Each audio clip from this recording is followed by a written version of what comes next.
You think you know someone after 37 years of marriage.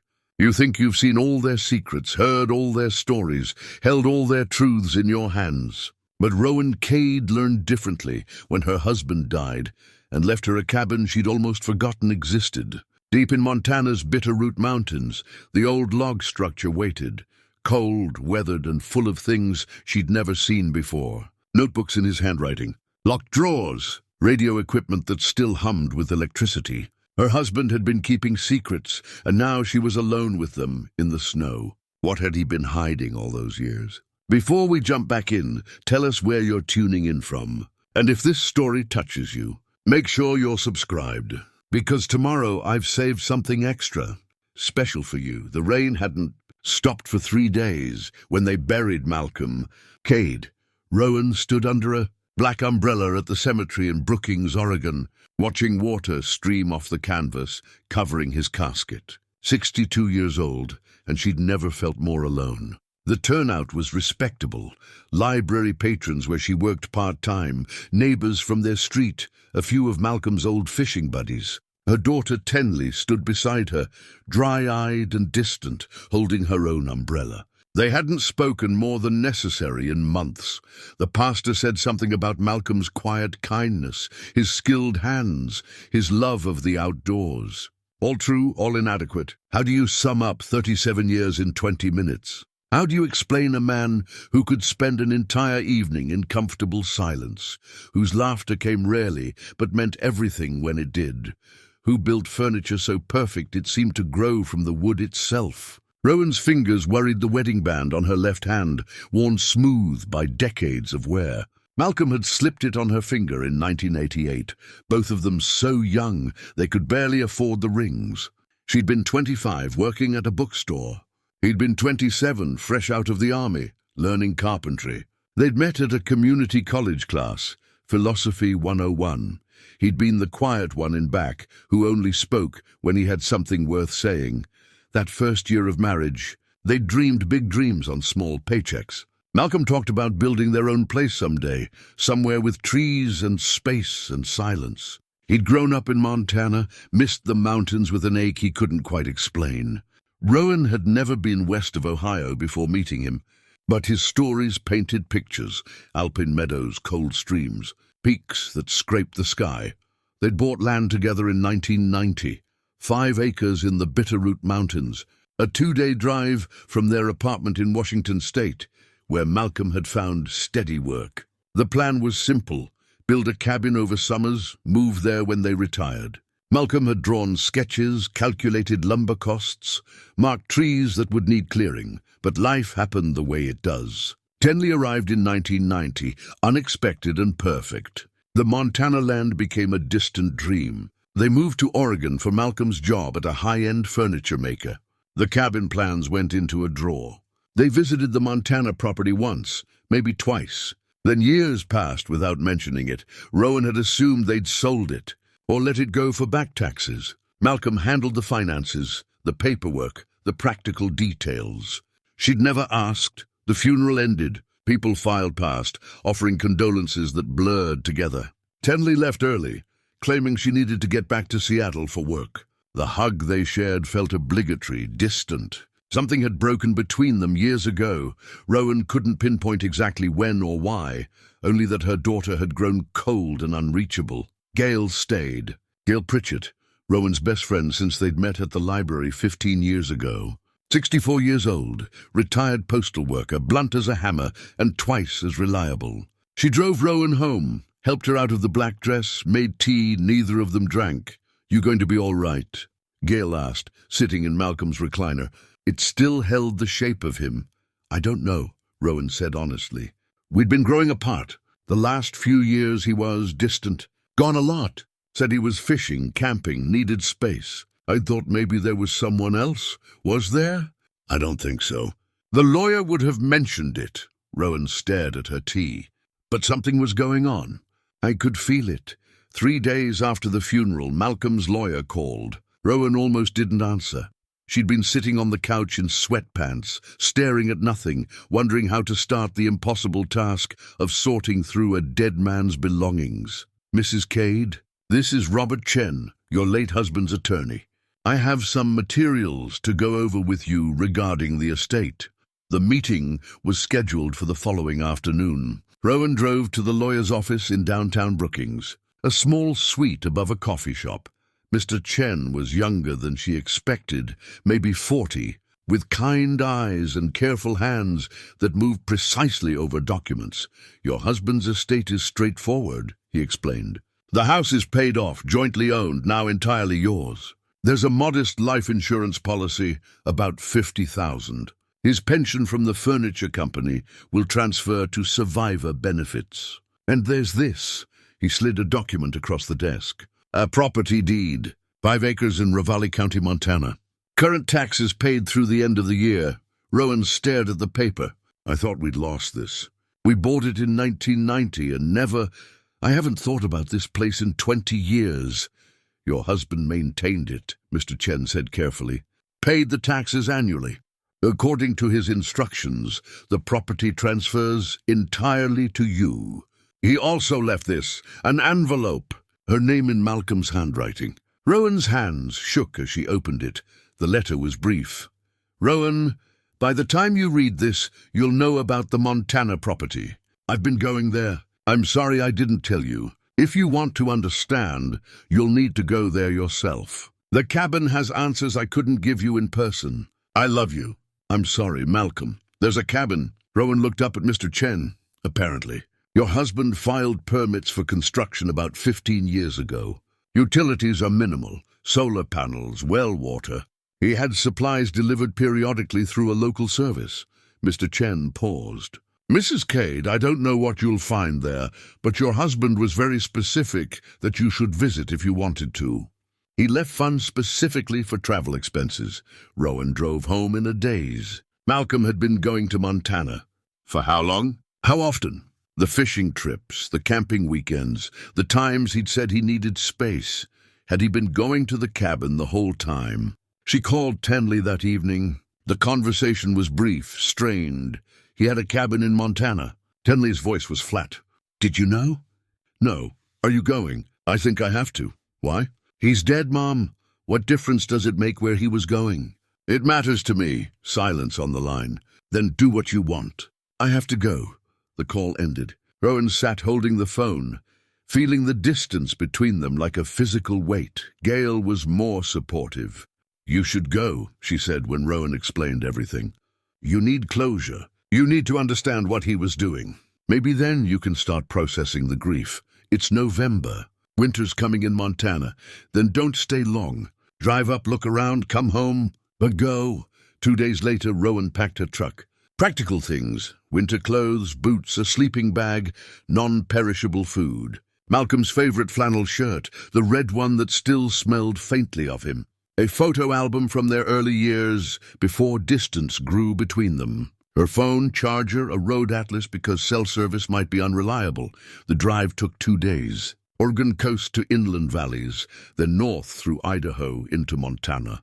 The landscape changed mile by mile, rain to snow, green to white, coastal dampness to mountain cold. Rowan drove through small towns that looked frozen in time, past forests so dense they seemed impenetrable, alongside rivers running fast and clear. The property was remote. The GPS struggled for the last 20 miles. She followed directions Mr. Chen had provided, turning onto a barely maintained Forest Service road, then onto a track that was more suggestion than path. Snow had started falling, light but persistent.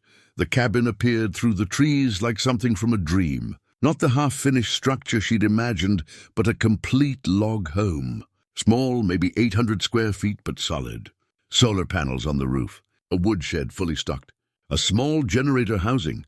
Malcolm had built this. Actually finished it. Rowan parked and sat in the truck for a long moment, engine ticking as it cooled. The silence was profound.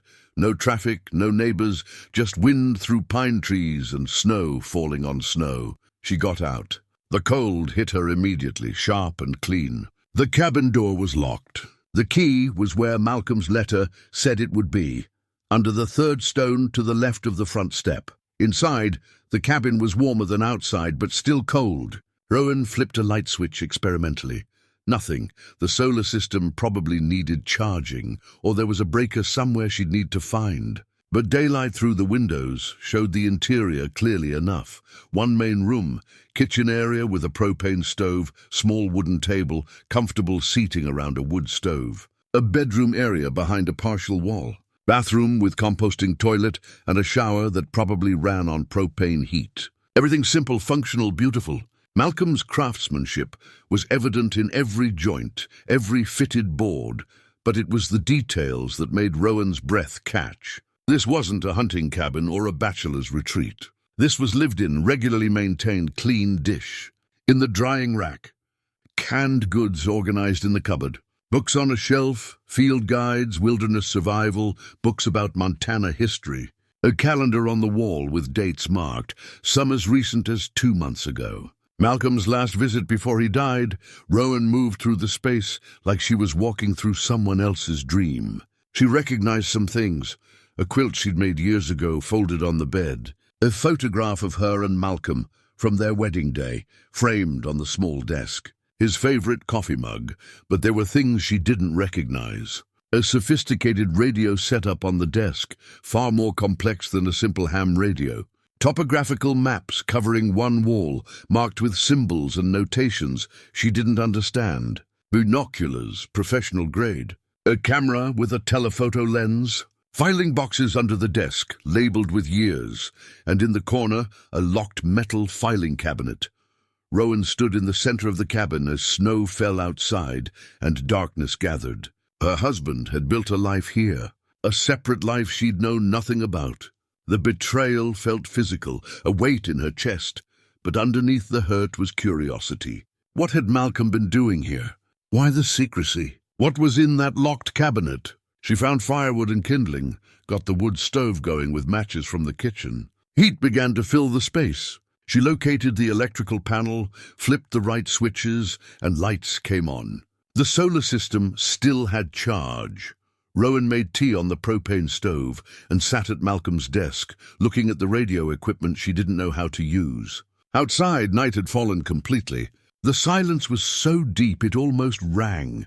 She was alone in the Montana wilderness, in a cabin her dead husband had built without telling her, surrounded by mysteries she didn't understand. Tomorrow she'd start looking for answers. Tonight she'd just sit in the warmth and try to understand how her life had led to this moment. Malcolm's coffee mug sat on the desk. Rowan picked it up, ran her fingers over the smooth ceramic. He'd held this, drunk from it, sat at this desk doing what? She'd come here looking for closure. Instead, she'd found only questions. But maybe questions were a place to start. Morning came cold and bright. Rowan woke in Malcolm's bed under the quilt she'd made, feeling disoriented. For a moment, she couldn't remember where she was. Then it came back. The cabin, Montana, Malcolm's secrets. She dressed in layers and stood at the window, drinking instant coffee. The forest stretched endlessly, snow-covered and still. No roads visible, no other buildings. Just wilderness. After breakfast, Rowan began her exploration in earnest. She started methodically, the way Malcolm would have. Kitchen cupboards first, organized, well-stocked. Canned vegetables, dried goods, coffee, tea. Enough for extended stays. The propane tank outside was 3/4 full. The woodshed held 2 cords at least. Malcolm had prepared for winter here. The bookshelf revealed more. Field guides to Montana flora and fauna. Books on wilderness survival, tracking, orienteering. A worn copy of Army Field Manual on land navigation. That made sense. Malcolm had served in the army before they'd met. But why would he need this here? The maps on the wall were more puzzling. Topographical maps of the surrounding region, marked with hand-drawn symbols. Circles, X's, lines connecting points. Dates written in Malcolm's precise hand. Some recent, some years old. Rowan studied them but couldn't decipher the meaning. She took photos with her phone, though she had no signal to send them anywhere. The filing boxes under the desk were labeled by year, starting 15 years ago. Rowan pulled out the earliest box and found it full of notebooks. She opened one at random and found Malcolm's handwriting, journal entries dated and detailed. June 15th, 2010. Arrived at cabin for summer stay. Repairs needed. Roof leak in northwest corner. Chimney needs cleaning. Saw elk herd passing through at dawn. 23 head. Weather clear, mundane observations. But as she flipped forward, the entries became more specific. July 2nd, 2010. Notice tracks on the North Trail that don't match normal patterns. Boot prints recent. 6 different treads. People moving through deliberately, avoiding main paths. Marked location on map.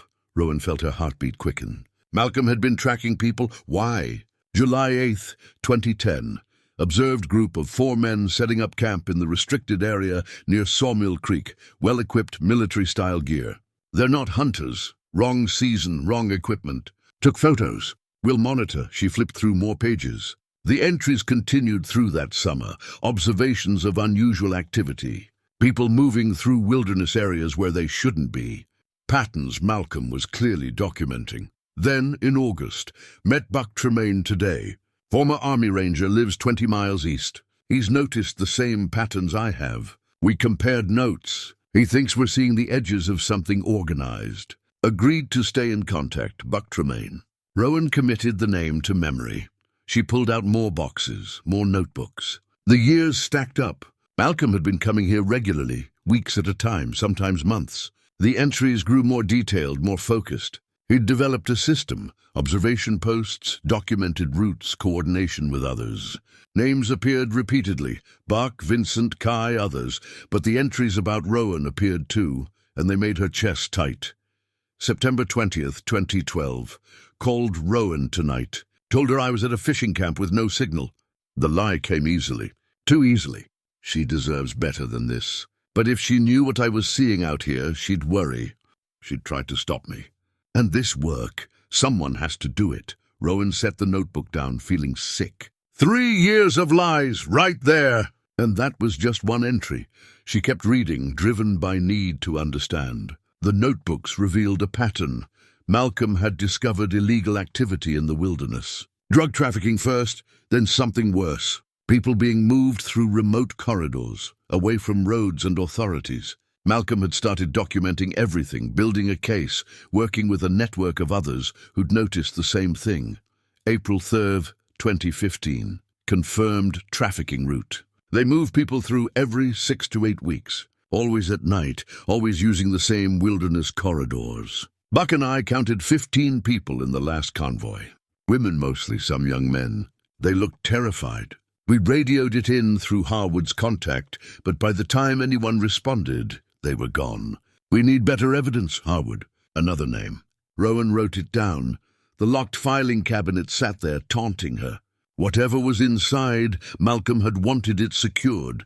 She searched the cabin for a key. Drawers, shelves, under furniture, nothing. Then she remembered in their early marriage they'd hidden spare keys in a coffee can in the freezer. A little joke between them. The freezer was small, mostly empty, but there, behind a bag of frozen vegetables, was a coffee can. Rowan's hands shook as she opened it, 2 keys inside. One looked like it fit the filing cabinet. The other was smaller, for something else. Rowan stood in front of the cabinet for a long moment before inserting the key. The lock turned smoothly. The drawer slid open. Inside were more notebooks, but these were different. Leather-bound, numbered. She pulled out the first one and read the opening entry, January 1st, 1987, starting this journal on Rowan's suggestion. She says writing helps process thoughts. I've never been good with words, but I'll try. New year, new job at the furniture company, new marriage. Life feels full of possibility. These were personal journals. Malcolm's inner thoughts spanning decades. Rowan sat on the floor with her back against the desk and began to read. The early entries were sweet. His thoughts about marriage, about building a life with her, about his hopes and fears. He wrote about his military service occasionally, always vaguely. Certain things I can't write about. Certain things I can't forget. He wrote about the Montana land they'd bought, his dreams of building there. Then Tenley was born, and the entries glowed with love and terror at being a father. Rowan found herself crying as she read his words about holding their daughter for the first time. But as the years progressed, the tone changed. Malcolm wrote about feeling disconnected from civilian life, missing the structure and purpose of his military years. He wrote about discovering the Montana cabin property while sorting paperwork, about making a solo trip to see it. June 1999. Went to Montana alone. Told Rowan I needed a camping trip. Truth is, I needed to see if that land was still ours, still waiting. It is. Standing there, I felt something I haven't felt in years. Purpose. Like this place was calling me to do something important. The next years documented his decision to build the cabin, to return regularly, to start paying attention to the wilderness around him. September 2008. Saw something on this trip I can't ignore. Group of men moving through at night, heavily armed, moving something. Drugs, I think. They were professional, organized. This isn't random. This is an operation. And if I can see it, others can too. But who's watching this far out? Who cares what happens in places nobody sees? That was the entry that changed everything. Malcolm had decided to become the Watcher. The journals documented his recruitment of others, former military, retired Forest Service, locals who cared about the land. They'd formed an informal network, a civilian surveillance operation with no official sanction. They watched the wilderness, documented criminal activity, and passed intelligence to authorities who were too understaffed to maintain a presence in remote areas. And they'd been doing it for 15 years. Rowan read about close calls, dangerous moments when Malcolm had observed armed traffickers and had to remain hidden. She read about small victories, operations disrupted by their intelligence, arrests made, routes abandoned. But she also read his guilt. May 2016. Told Rowan I was going fishing again. I'm becoming someone who lies easily, and I hate it. But how do I explain this? How do I tell her I've spent years building a network to fight trafficking in the wilderness? How do I justify the risks without sounding crazy? She'd make me stop. She'd be right to. But I can't stop. Not when I know what I know. The most recent journal was thinner than the others. Rowan opened it carefully. January 2025. The doctor confirmed what I suspected. Heart failure advanced. 3 to 5 years, maybe less with stress. I should tell Rowan. I should stop the work, spend time with her, make things right. But there's something bigger happening now. New group moving through. More sophisticated than anything we've seen. Not just drugs, people, lots of them. And I'm the only one positioned to document it fully. If I stop now, they'll disappear into the system and no one will know. Rowan pressed her hand to her mouth. Malcolm had known he was dying, and he'd chosen to spend his final time here, chasing traffickers. Instead of with her, the last entry was dated 3 weeks before his death. Rowan, if you're reading this, I'm gone and you found this place. I'm sorry. I'm so sorry. I chose this mission over transparency with you. I chose it knowing my time was limited. That was selfish, but I couldn't stop. The work was too important. Please understand, I loved you every day of our marriage. But I also loved this place, this purpose. I hope someday you'll see it the way I did. I hope you'll forgive me. The cabin is yours now. Everything I built here, the network, the mission, it continues without me. But you should know about it. You deserve to know all along. I love you, Malcolm. Rowan sat on the floor of the cabin, journals spread around her, and wept. Not quiet tears, but racking sobs that came from somewhere deep and raw. Malcolm had lied to her for 15 years. He'd known he was dying and hadn't told her. He'd chosen this secret life over honesty, over time together, over everything she'd thought their marriage meant. But he'd also been doing something remarkable. Dangerous, yes. Secret, absolutely. But he'd been fighting to protect vulnerable people, to stop predators who operated where no one was watching.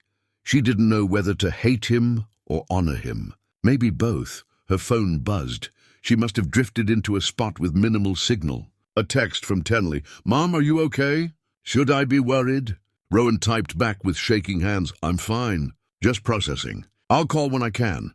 Another buzz, this time from Gail. Check in, please. Let me know you're safe. Safe. Cabin is nice. Malcolm built something here. Still figuring out what. She couldn't explain the truth, not yet. Maybe not ever. As evening approached, Rowan heard an engine. She looked out the window and saw a truck pulling up.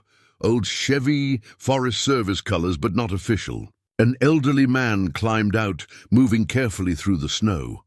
Rowan opened the door as he approached. He stopped, clearly surprised to see her. You must be Rowan, he said after a moment. His voice was gravelly, weathered. I'm Buck Tremaine. I knew Malcolm. Didn't expect to find you here. I didn't expect to be here. Rowan studied him. 70-something, lean, hard eyes that missed nothing. You should come in. Buck entered, cautiously removing his hat. He looked around the cabin like he was checking for changes. I'm sorry about Malcolm, he said finally. He was a good man. One of the best. You were part of his network. It wasn't a question. Buck's eyes sharpened. You've been reading his journals. I've been trying to understand what my husband was doing up here instead of being home with me.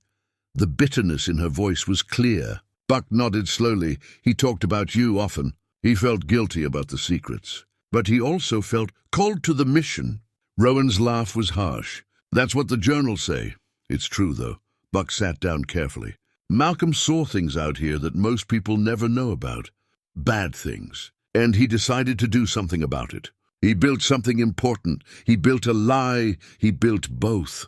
Buck met her eyes. I won't pretend his choices were easy on you. They weren't. But what he did mattered. The network he created saved lives. Real people who would have disappeared into hell. Rowan wanted to argue, but the journals had shown her the same truth. Malcolm's work had made a difference. Why are you here? She asked, checking on the place. Malcolm usually came every few weeks. When he didn't show, I got worried. Then I heard... Buck paused. I'm sorry for your loss. I came to make sure the cabin was secure. Didn't know you'd be here. I'm trying to decide what to do with this place. Buck nodded. That's your right. But you should know the work continues. Malcolm's gone, but the network isn't.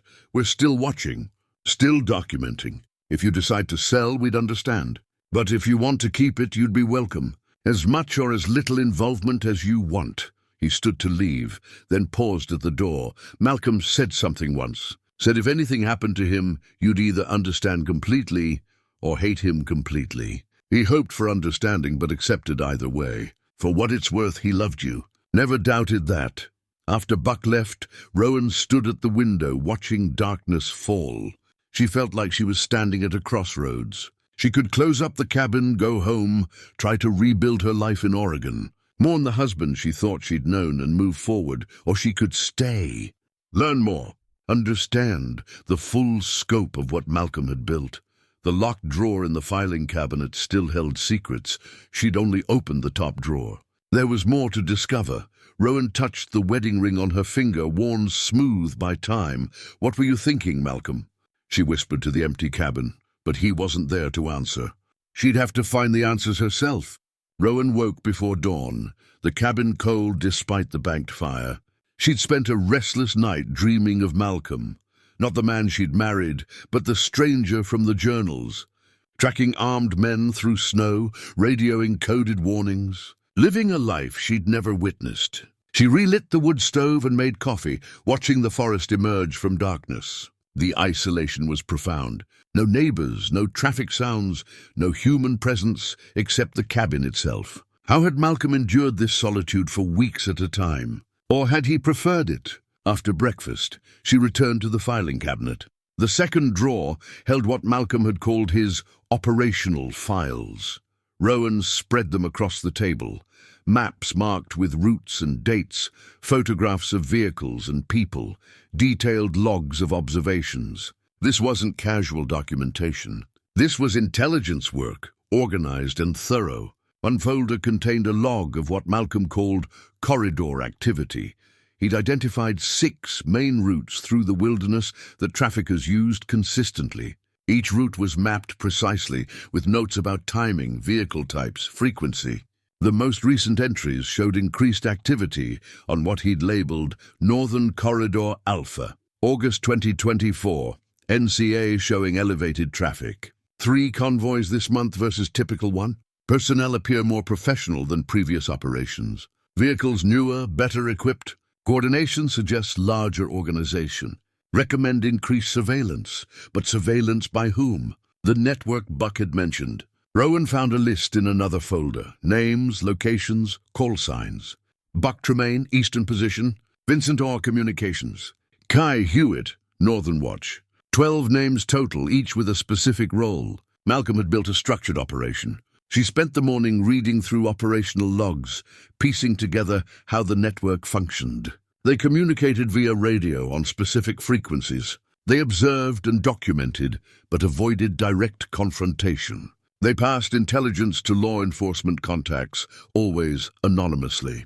They were shadows, watching places where official authorities couldn't maintain constant presence. The scope of what Malcolm had organized was staggering. This wasn't a hobby or a retired man's project. This was a commitment that had consumed years of his life. And Rowan found references to herself scattered through the files, painful reminders of the lies Malcolm had told to maintain his cover.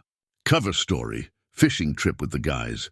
Duration 10 days. Rowan's suspicious but accepted explanation. That was from 4 years ago. She remembered that trip. Malcolm had come home exhausted, distant. She thought maybe he was having an affair. The truth was somehow worse. He'd been spending 10 days watching traffickers instead of being honest with her. By midday, Rowan needed to move. She bundled up and stepped outside, following a path Malcolm had cleared through the snow. It led to a ridge overlooking the valley. The view was spectacular. Mountains layered to the horizon, forests stretching endlessly, sky so clear it hurt to look at. She understood why Malcolm loved this place. There was a purity to the silence, a sense of being part of something vast and ancient. But understanding didn't erase the betrayal. She was standing there when she heard an engine again. This time, a different vehicle, a small SUV, moving carefully up the rough track. Rowan felt a spike of alarm. Buck had said he'd check on the place, but this wasn't his truck. A woman climbed out, younger than Buck, maybe early 50s, dressed practically in winter gear. She spotted Rowan and raised a hand in greeting. "You must be Rowan Cade," she called. "I'm Kai Hewitt. I knew Malcolm." Rowan descended from the ridge carefully. Kai met her halfway, offering a firm handshake. "Buck radioed that you were here," Kai explained. "Thought I'd bring supplies. Figured you might be running low." She pulled boxes from her vehicle, fresh food, propane canisters, firewood. More than Rowan needed, but the gesture was kind. "You didn't have to do this," Rowan said. "Malcolm would have wanted us to look after you." Kai's smile was genuine. "Besides, we look after each other out here. That's how the network works." They carried supplies inside. Kai moved around the cabin like she'd been there before, which she probably had. "How well did you know my husband?" Rowan asked. "Pretty well last 10 years anyway. He recruited me." Kai settled at the table. "I worked social services before I burned out. Saw too many people fall through cracks. Too many vulnerable folks disappear into systems that didn't care. When Malcolm showed me what was happening in the wilderness, people being trafficked through corridors where nobody was watching, I couldn't turn away." "So you just joined his surveillance network?" "Not immediately. I thought he was paranoid at first, but he showed me the evidence. Drove me to observation points, let me see for myself. Once I knew, I couldn't unknow it. Someone had to pay attention." Kai spoke matter-of-factly, without drama. Rowan found herself appreciating the directness. "Malcolm wrote about you in his journals," Rowan said. "He called you patient. Said you had good instincts. He taught me most of what I know. Tracking, observation, how to document evidence properly, how to stay hidden when dangerous people are nearby." Kai paused. "He talked about you two a lot. He felt terrible about the secrets, but not terrible enough to stop lying." "No," Kai agreed. "The mission came first for him. That's hard on families, I get it. But what he built here, it matters. We've disrupted operations, saved people, made these mountains less safe for predators. That mattered to Malcolm more than anything." The words stung because they were true. Malcolm had chosen the mission over her, over them. "How does it work?" Rowan asked. "The network. How do you coordinate?" Kai brightened slightly. "Want me to show you?" She walked to the radio equipment, flipping switches with practiced ease. Static filled the room, then voices, brief coded transmissions. Guy explained the system. Scheduled check-ins, specific frequencies for different types of communication, code words for various situations. "We maintain watch on the primary corridors," Kai said. "Each position covers a sector. If someone spots unusual activity, they radio others. We coordinate observations, build complete pictures of operations before we pass intelligence to authorities." "Has anyone gotten hurt?" "Not seriously. We're careful. Malcolm's rules were strict: observe and report, never engage. We're not vigilantes, we're witnesses.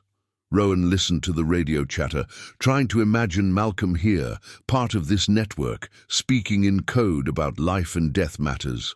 "There's a locked drawer in the cabinet," Rowan said. "I only found keys for the top 2 drawers. Do you know what's in the bottom one?" Kai shook her head. Malcolm kept some things compartmentalized.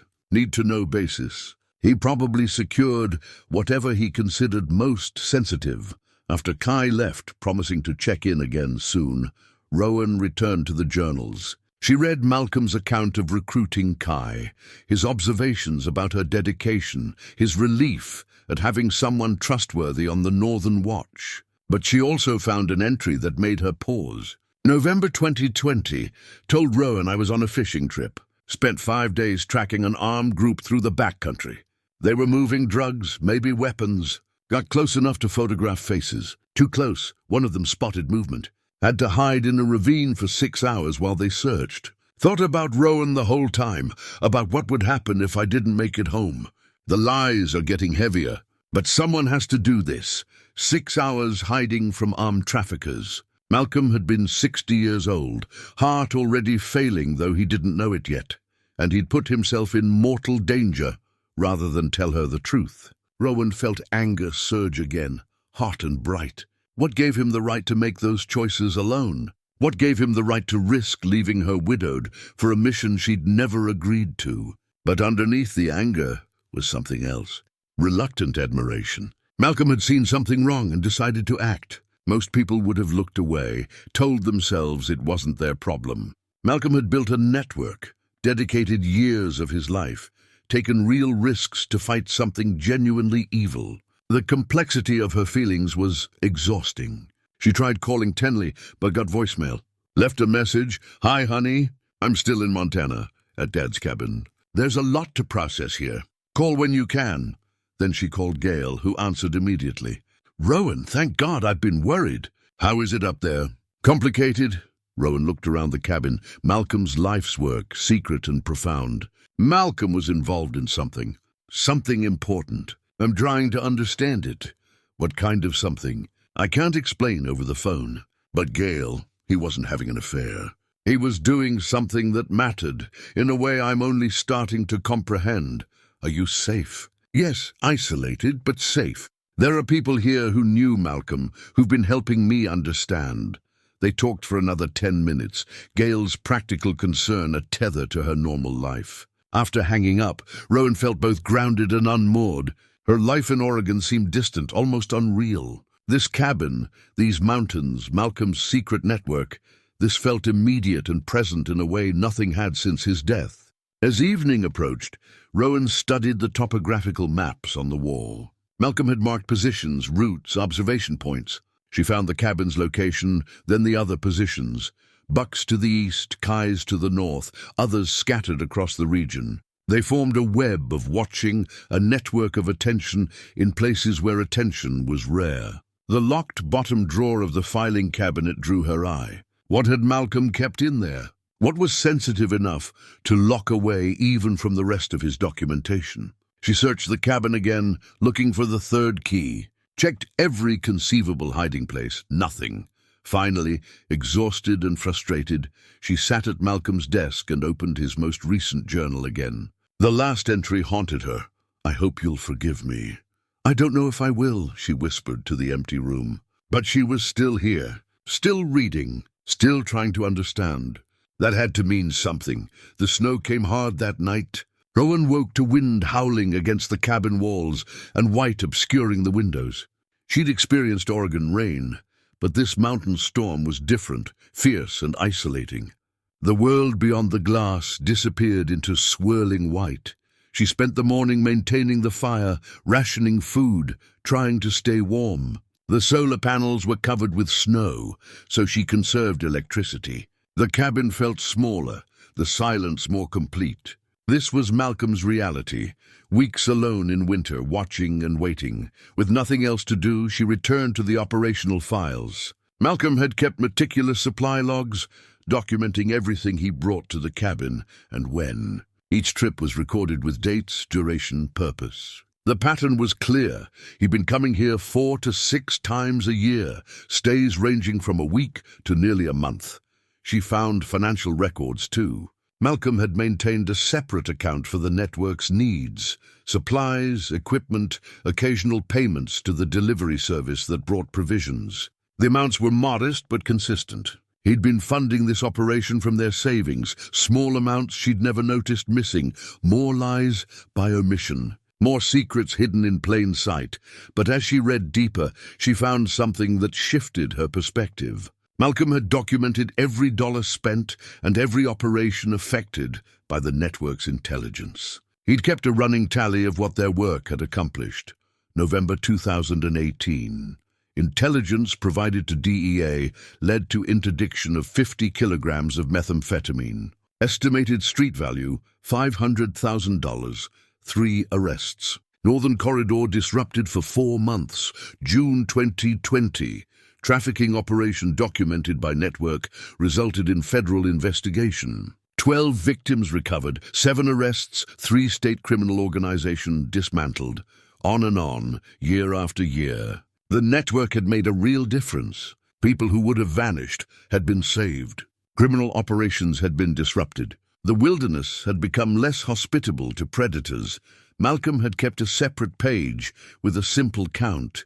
Lives directly impacted by network intelligence. 73. 73 people.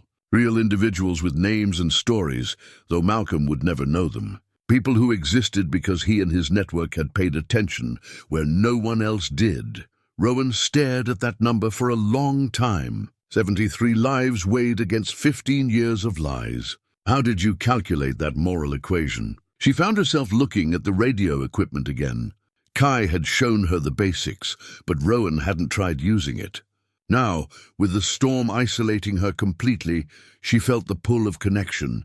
She powered up the system, following the steps Kai had demonstrated. Static filled the cabin, then voices emerged, brief, coded exchanges. She recognized Buck's gravelly tone, someone else she didn't know.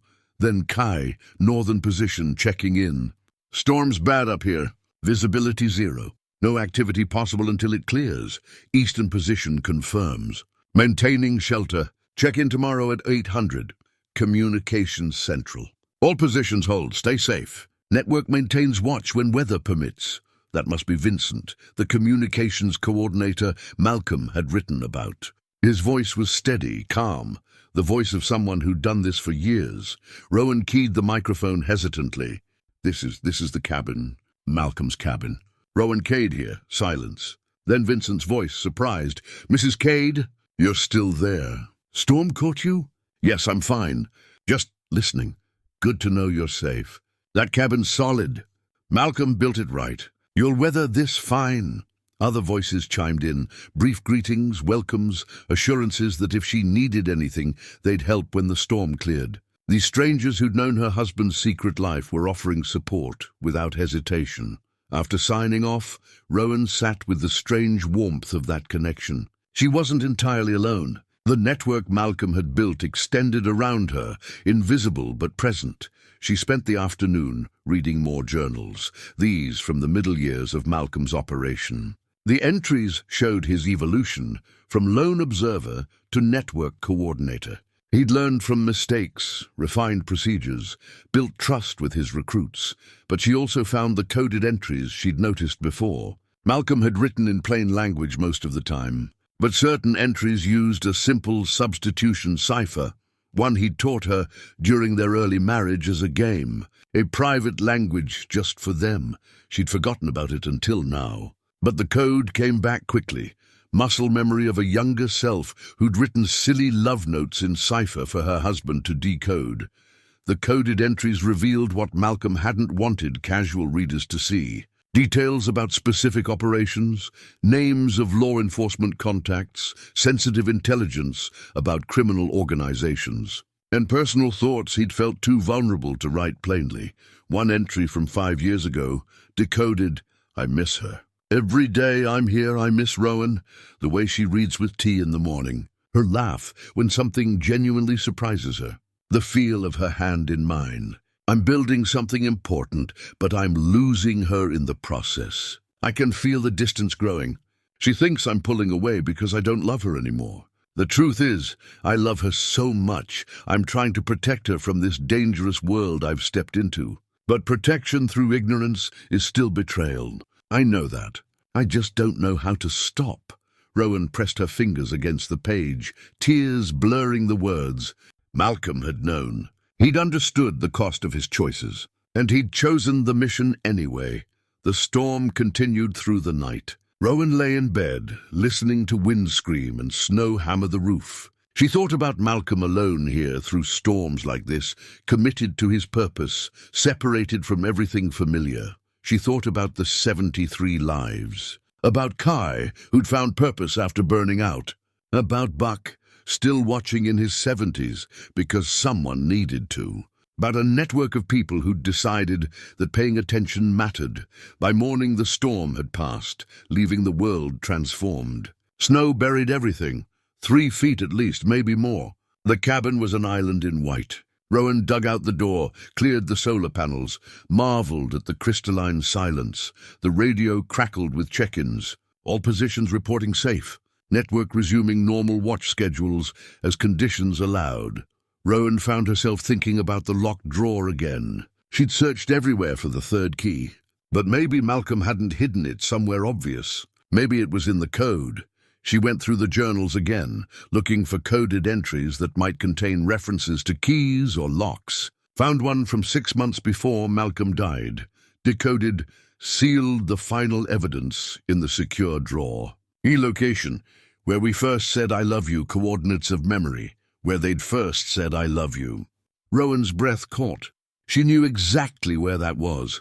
A camping trip to Crater Lake in 1987, their first summer together. Malcolm had said it first, standing at the rim overlook.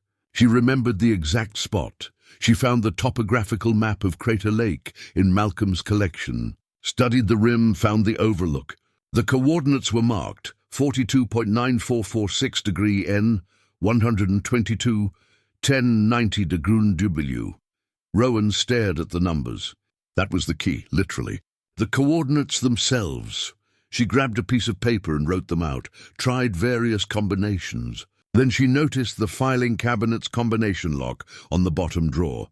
She'd assumed it was key-locked. But no, it had a numerical dial. She tried the coordinates as numbers, 429446, 1221-09, nothing. Reverse them, nothing. Then she tried the date of that trip, July 7th, 1987, 7-7-87. Still nothing. She sat back, frustrated. Where we first said I love you, coordinates of memory. The words echoed in her mind. Then it hit her. Not the geographical coordinates. The coordinates of the memory itself. The date they'd met, September 15th, 1986. 9:15:86. She tried it on the combination lock.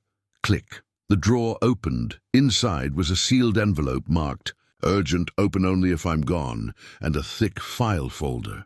There was also a burner phone, still charged, and a USB drive. Rowan's hands shook as she opened the envelope. Malcolm's handwriting, urgent and clear. "Rowan, if you've opened this, I'm gone, and you've found everything else first. I'm sorry for doing this to you, leaving you with a burden you never asked for. But there's something active, something immediate, that I couldn't finish before my time ran out. I need you to know about it because someone has to complete this work. And you're the only person I trust completely to make the right choice about what comes next. For the past 4 months, I've been tracking a new operation. Not the usual drug runners we see occasionally. Something worse. Human trafficking, sophisticated and organized. They move people through the Northern Corridor on a monthly cycle. I've documented their patterns, routes, vehicles, everything. But I need more evidence before federal authorities will prioritize this remote operation over their other cases. The next convoy should arrive around the 15th of the month. I'm writing this on the 3rd. If I'm gone before then, and you're reading this, that convoy is coming soon and someone needs to document it. The file contains everything I've gathered so far. Routes, timing, vehicle descriptions, photographic evidence. The USB has encrypted files with even more sensitive intelligence. The burner phone has one contact, Harwood. Colonel Daniel Harwood, retired Army intelligence. He was my commanding officer 30 years ago. He's been my contact for passing critical intelligence to federal agencies. He knows about the network, supports what we do, and has the connections to make authorities act when we provide solid evidence. I know what I'm asking is enormous. I know you have every right to walk away from this. But those people being trafficked, they're somebody's daughters, somebody's sons. They're terrified and helpless. And right now, you might be the only person who can help them. The network will support you if you choose to help. Buck, Kai, Vincent, they're trained, experienced, and trustworthy. You're not alone in this, but the choice has to be yours. I love you, Rowan. I've loved you every day since September 15th, 1986. I'm sorry I spent so much of our time together keeping secrets. I'm sorry I let the mission come between us. But I'm not sorry for the mission itself. It mattered. It saved lives. And this final operation, if someone completes it, will save more. You've always been braver than you believed. Trust yourself. Trust the network. And forgive me if you can, Malcolm. Rowan set the letter down carefully, afraid she might crumple it with shaking hands. Malcolm's final mission, an active trafficking operation. Evidence that needed gathering. A choice that would determine whether vulnerable people were saved or lost. She opened the file folder. Photographs spilled out. Long-range shots of trucks, of men transferring cargo, of shadowy figures in wilderness darkness. Malcolm had been building a case, piece by piece, but the documentation was incomplete. Notes in his handwriting indicated gaps. Need closer photos of staging area. Need confirmation of timing. Need vehicle plate numbers. The USB drive would require Malcolm's laptop, which sat on the desk. Rowan plugged it in, waited for it to boot. Password protected, of course. She tried their anniversary date, wrong. Tried Tenley's birthday, wrong. Tried that Crater Lake date, 9/15/86. The laptop unlocked. The USB contained folders of documents, surveillance logs, photographs organized by date, audio recordings of intercepted radio chatter, detailed maps with routes marked. Malcolm had been thorough. But he was right, it wasn't enough yet. Authorities would need more definitive proof to commit resources to such a remote operation. Rowan looked at the burner phone. One contact, Harwood. She stared at it for a long time before pressing the call button. It rang 3 times. Then a man's voice, measured and calm. "This is Harwood. Colonel Harwood? My name is Rowan Cade." Malcolm's wife, a pause. "Mrs. Cade, I've been expecting your call. I'm very sorry for your loss. Malcolm was one of the finest men I've known. You knew about everything. The cabin, the network, the operation. I did. Malcolm and I stayed in contact after our service ended. When he told me what he was building in Montana, I supported it. The work he did mattered, Mrs. Cade. It saved lives. He left me information about an active trafficking operation. I know. We discussed it before he died. He was worried he wouldn't live to document it fully. He hoped, Harwood paused, he hoped you might be willing to complete what he started. That's insane. I'm 62 years old. I have no training for this. I don't know anything about surveillance or intelligence gathering. Malcolm believed you were capable. He trusted you more than anyone. Malcolm also lied to me for 15 years. Yes, Harwood acknowledged. He did, that was wrong. But his faith in your capabilities wasn't misplaced. The network will support you. You won't be working alone. Rowan stood at the window, looking at snow-covered wilderness. What happens if I don't? If I just go home and let someone else handle this? There is no one else, Mrs. Cade. The operation is too remote, too low profile for federal resources without compelling evidence. Local authorities are overwhelmed and understaffed. Malcolm spent 4 months building this case because he knew it was the only way to stop what's happening. If you walk away, the next convoy moves through on schedule. Those people disappear, and it continues month after month because no one else is watching. 73 lives, Rowan thought. How many more could be saved? I need to think about this, she said. Of course. But Mrs. Cade, according to Malcolm's timeline, the next convoy is due in 4 days. If you decide to help, we'll need to move quickly. After the call ended, Rowan sat in silence. 4 days, an impossible choice. Safety or purpose? Her comfortable life or Malcolm's dangerous mission? Walking away or stepping forward? She thought about Tenley, about Gale, about all the reasons to leave. She thought about the 73 people who'd been saved. Because Malcolm and his network paid attention, she thought about Malcolm's last words to her. You've always been braver than you believed. Outside, the wilderness stretched endlessly, beautiful, dangerous, and full of secrets. Just like the man she'd married, Rowan spent the rest of the day studying Malcolm's files on the trafficking operation. The level of detail was staggering. He'd documented 3 previous convoys over the past 4 months, identifying patterns with precision. The operation ran like clockwork. A truck convoy would arrive at an abandoned mining camp 40 miles northeast of the cabin. People were transferred from enclosed trucks to smaller, less conspicuous vehicles. The transfer took about 6 hours, always starting after dark. Then the smaller vehicles dispersed on different routes through wilderness roads, avoiding highway checkpoints.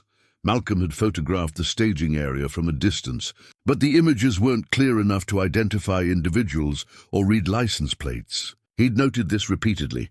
Need closer observation point. Need better documentation. He'd been planning to establish that position when he died. Rowan found herself studying the topographical maps, tracing the route to the staging area. 2 days hard hiking in good conditions. Probably 3 in snow.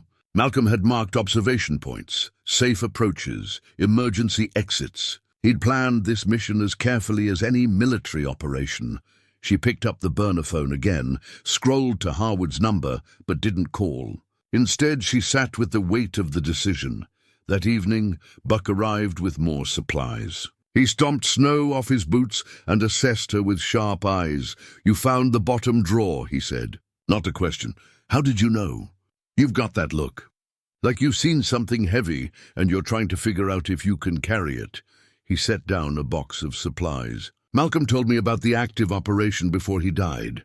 Said if anything happened to him, you'd find the information and have to choose. He shouldn't have put this on me. No, Buck agreed. But he did. And here we are. They sat in silence for a moment. Then Buck said, I can tell you what we'd need if someone decided to complete Malcolm's documentation. Not saying you should, just if you were considering it. Rowan nodded slowly. The staging area is 42 miles northeast. Malcolm identified an observation point on a ridge overlooking the site.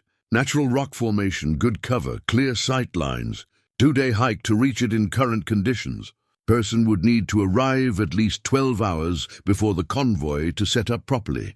That's cutting it close. If the convoy comes in 4 days, we'd need to leave tomorrow morning. Get to the observation point, establish the hide, wait for the operation to begin.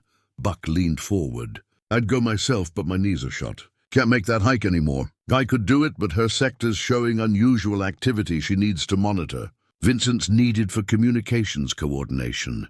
You're saying I'm the only option. I'm saying if this mission happens, you'd be the primary observer. But you wouldn't be alone. Kai and I would accompany you partway, establish a support position a mile back. Vincent would maintain radio contact. We'd be close enough to help if anything went wrong, and if something does go wrong. These are dangerous people. They are. But Malcolm's plan accounts for that. The observation point is remote, well concealed. The traffickers won't know anyone's watching. We document and withdraw, that's the mission. Same rules Malcolm always followed. Observe and report, never engage. After Buck left, Rowan tried calling Tenley again. This time her daughter answered, sounding distracted. Mom? Are you still in Montana? Yes, Tenley, I need to tell you something about your father. She tried to explain, carefully, vaguely, about Malcolm's work. The network, the surveillance, the purpose behind his absences. Tenley listened in silence. Dad was some kind of vigilante. Her voice was tight. Not a vigilante, a witness. He documented criminal activity in remote areas where authorities couldn't maintain presence. He built a network of people doing the same thing. They provided intelligence that led to arrests, to operations being shut down, to people being saved. And he never told you, never told us. No. He kept it secret because Rowan struggled for words, because he thought it was necessary, because he thought we'd worry or try to stop him. He was right. This is crazy, Mom. And you should come home. Now. I will. Soon. I need to understand this first. Understand what? That Dad lied to us for years while playing secret agent in the woods? There's nothing to understand. He chose that over us. The line went quiet. Then Tenley said more gently, I'm sorry. I know you're grieving, but please come home. Don't let Dad's secrets pull you into something dangerous. After hanging up, Rowan called Gail. You sound tired, Gail said immediately. I am. It's more complicated than I thought. Tell me. Rowan explained, editing details but conveying the essentials. Malcolm's network, the trafficking operation, the choice she faced. Gail listened without interrupting. What do you want to do? Gail asked finally. I don't know. Part of me wants to come home. Pretend I never found any of this. But part of me, Rowan stopped. Part of you wants to finish what Malcolm started. Is that crazy? Maybe. But maybe it's also brave. And maybe it's the thing that finally helps you understand who he was. Gail paused. Just promise me you'll be careful. Promise me you're not doing this out of guilt or grief. I don't know what I'm doing it out of, or if I'm doing it at all. That night, Rowan pulled out Malcolm's military discharge papers, documents she'd seen once or twice over the years, but never examined closely. His service record showed Army intelligence, various postings, honorable discharge in 1987, commendations for analytical work, strategic thinking, mission success. She found more in the files, letters between Malcolm and Harwood spanning decades. The colonel had encouraged Malcolm's network from the beginning. You have the terrain knowledge, the skills, and the dedication. The work you're proposing is vital. Authorities can't be everywhere, but concerned citizens can. Just maintain strict protocols. Document, don't engage. Be the eyes and ears. Another letter from 10 years ago. The intelligence you provided on the northern corridor led to significant arrests. Your network is making a real difference. I know the personal cost is high, the secrecy, the time away from family. But what you're building matters. And one from 2 years ago. Malcolm, your last medical report concerns me. I know you're determined to continue the work, but you must consider your limits. This mission cannot cost you your life. But it had, in a way. Malcolm's heart had failed while carrying the weight of his secret work. He died, knowing he'd left unfinished business. Rowan stood and walked to the window. The night was clear, stars brilliant in the mountain darkness. She thought about Malcolm. Standing here, looking at the same stars, feeling the weight of his choices. She thought about 73 lives saved, about the convoy coming in 3 days, about people who would disappear if no one documented what was happening. She thought about Tenley's anger, Gail's worry, her own fear, and she thought about Malcolm's. Words, you've always been braver than you believed. By dawn, she'd made her decision. She picked up the burner phone and called Harwood. Colonel, this is Rowan Cade. I'll do it. I'll complete Malcolm's mission. A pause. Then, are you certain? No, but I'm doing it anyway. Tell me what I need to know. Harwood spent 20 minutes briefing her. The network would provide support. Buck and Kai would accompany her to the staging area, help establish the observation position. Vincent would coordinate communications. The goal was simple. Document the trafficking operation with clear photographs and video. Confirm Malcolm's intelligence. Provide evidence compelling enough to force federal intervention. This is reconnaissance only, Harwood emphasized. If the situation becomes dangerous, you withdraw immediately. Getting evidence is important, but your safety is paramount. Understood. Understood. Malcolm trusted you with this for a reason, Mrs. Cade. Trust yourself. After the call, Rowan began preparing methodically. Malcolm had left detailed checklists for this type of operation. She gathered equipment, camera, with telephoto lens, backup batteries, memory cards, winter gear, food, water, emergency supplies. She found tactical clothing in Malcolm's gear, dark, non-reflective, designed for concealment. It fit reasonably well. She felt strange putting it on, like wearing someone else's skin. The radio crackled. Buck's voice, "Cabin, this is Eastern Position. Weather report shows clear conditions for next 72 hours. Window is open." Rowan keyed the microphone. "Eastern Position, this is Cabin. I'm going. Confirmed." A pause. Then, "Copy that. Kai and I will be there at 0600 tomorrow. Get some rest." "It's a hard hike." Vincent came on next. "Cabin, this is Communications. Proud to have you on the team. Malcolm would be too." Other voices chimed in, network members she hadn't met, offering support and encouragement. These strangers who'd known Malcolm's secret life were welcoming her into it. Rowan spent the evening reviewing Malcolm's notes on the observation point, memorizing routes and procedures. She found a journal entry from 3 months ago where he'd scouted the location. Perfect position. Ridge provides elevation and concealment. Natural rock formation offers cover from below. Clear sight lines to staging area, approximately 800 yards. Can document entire operation from here without being seen. This is where we'll get the evidence we need. He'd drawn sketches, marked approaches, noted wind patterns and light conditions. He'd been preparing for this mission when death interrupted. Now Rowan would finish it. She barely slept. Her mind raced through scenarios, worries, second-guessing.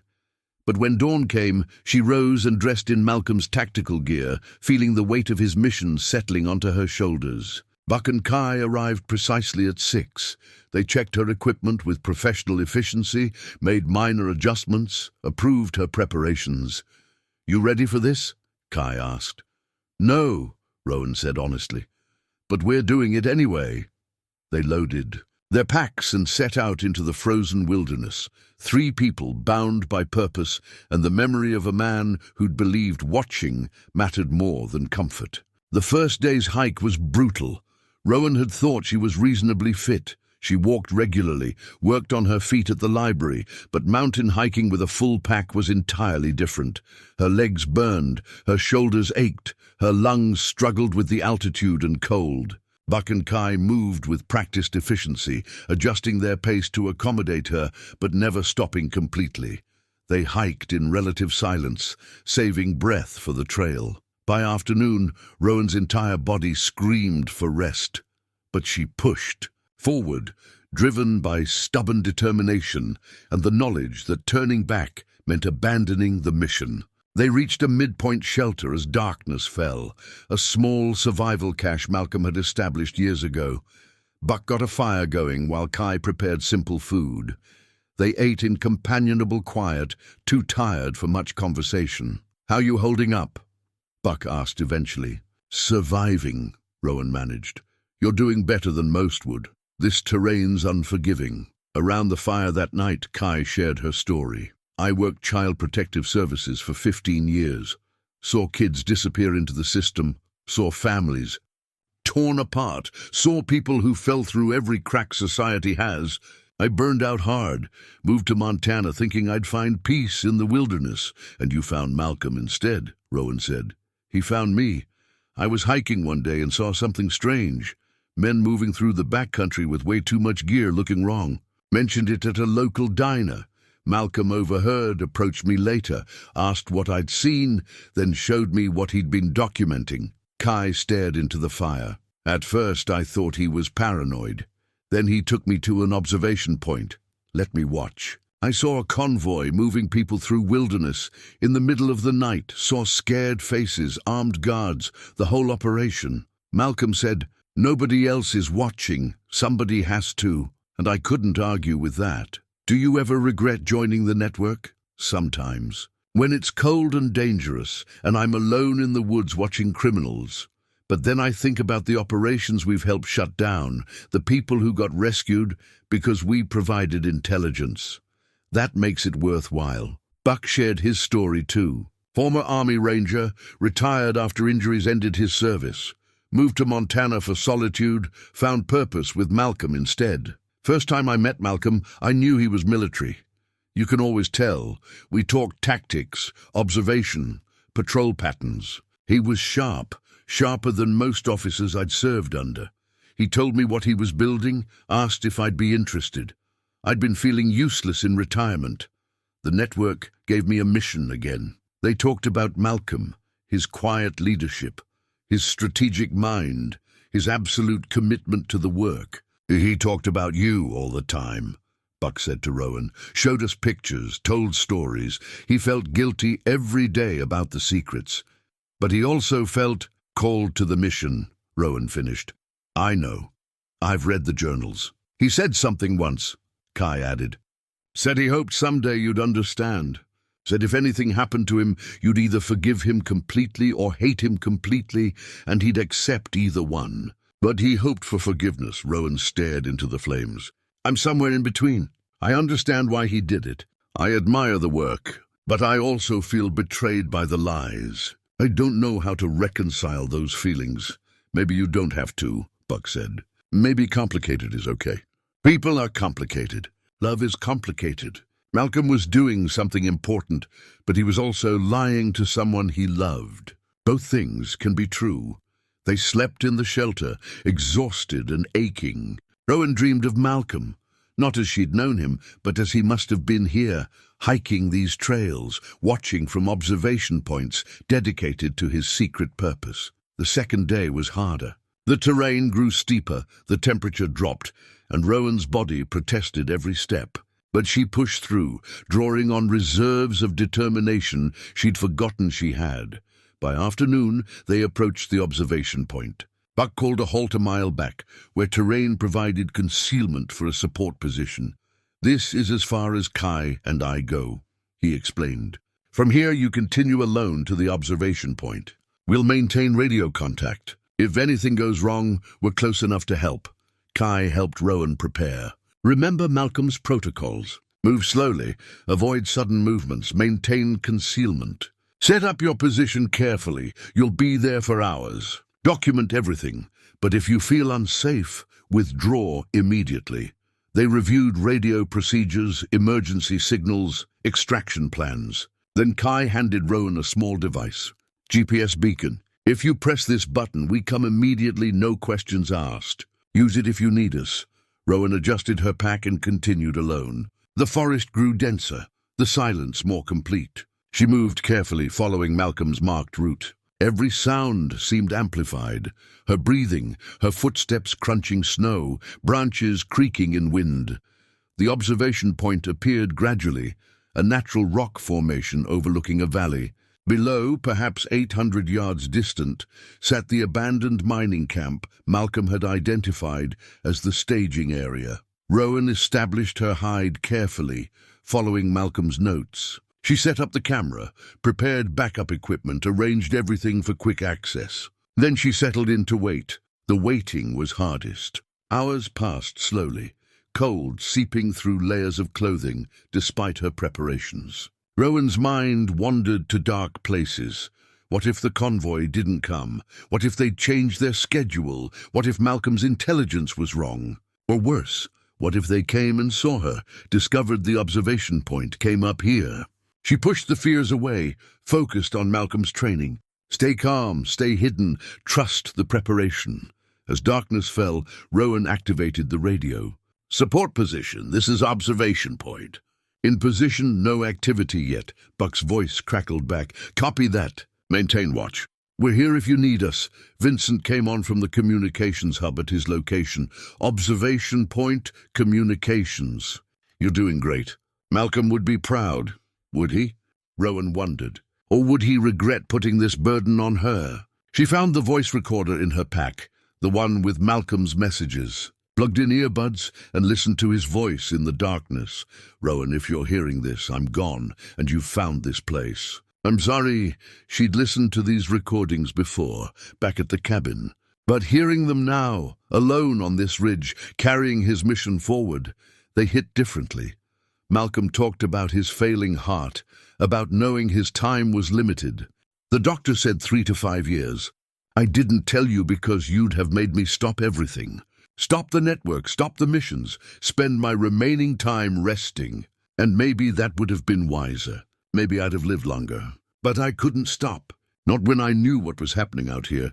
He talked about the trafficking operation he'd been tracking. This is bigger than anything we've seen before. More organized, more sophisticated. If we can document it fully, if we can provide enough evidence, federal authorities will have to act. They'll shut down this corridor.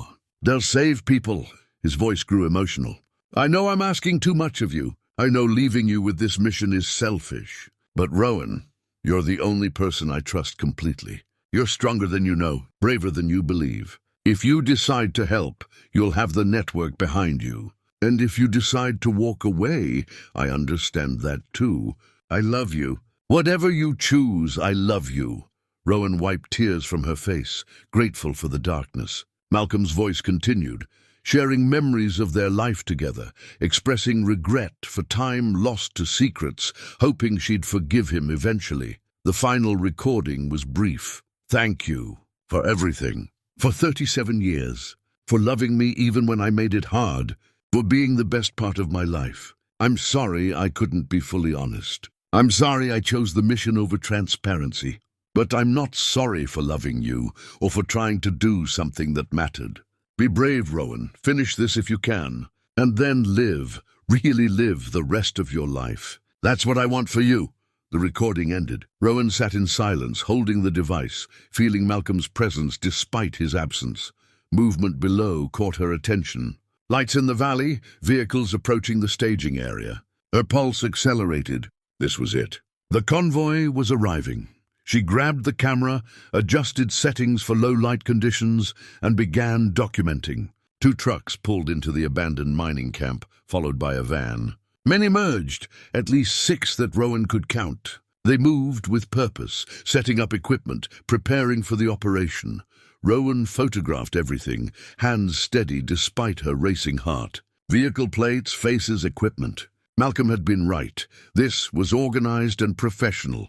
An hour later, more vehicles arrived. The enclosed truck doors opened, and people emerged. Even at this distance, even in darkness, Rowan could see their fear. Young women, some barely adults. A few young men, maybe 15 people total, huddled and controlled. She documented it all, feeling sick but maintaining focus. This was why Malcolm had dedicated years to this work. These were the people who mattered, the vulnerable ones who needed someone to pay attention. The operation continued for hours, people being processed, transferred to smaller vehicles, dispersed in different directions. Rowan captured everything, building the case Malcolm had started, but then one of the men below stopped, turned, seemed to scan the ridge where she was hidden. He pointed. 2 other men looked up. Rowan's breath froze. Had they spotted something? Sun glare on the lens, movement, her breath condensing in cold air. The radio crackled in her ear. Buck's voice urgent but controlled. Observation point, we're seeing activity. 2 men heading up the ridge toward your position. You need to move. Now. Rowan's training was non-existent, but Malcolm's notes had included this scenario. She packed the camera carefully, evidence secured, grabbed essential gear, and began moving along the escape route Malcolm had marked. Behind her, she heard voices. The men were climbing, moving faster than she could with her pack and aching body. Support position, I'm on the move. They're close, copy that. Continue on escape route. We're moving to intercept. Stay calm, stay calm. Rowan almost laughed. 2 armed men were pursuing her through mountain darkness, and she was supposed to stay calm. But she kept moving, following Malcolm's path, trusting his planning. The route led through difficult terrain. Over rocks, through dense growth across a narrow ravine. Terrain that would slow younger, faster pursuers as much as it slowed her. She heard the men behind her shouting to each other. They were closing the distance. Rowan reached the ravine crossing Malcolm had marked, a fallen log spanning a 10-foot gap. In daylight, with time to consider, she'd never cross it. But now, with no choice, she stepped onto the log and hurried across, arms out for balance.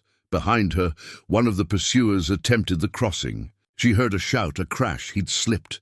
His partner stopped to help him. Rowan kept moving, gaining precious distance. Her lungs burned, legs shook, but determination drove her forward. She emerged onto a ridge and saw lights below, Buck and Kai, positioned and waiting. The pursuers crested behind her, saw the setup, froze, standoff, tense moment where violence seemed inevitable, then the sound of helicopters, distant but growing closer. Federal response arriving at the valley. The operation was being shut down in real time. The pursuers heard it too.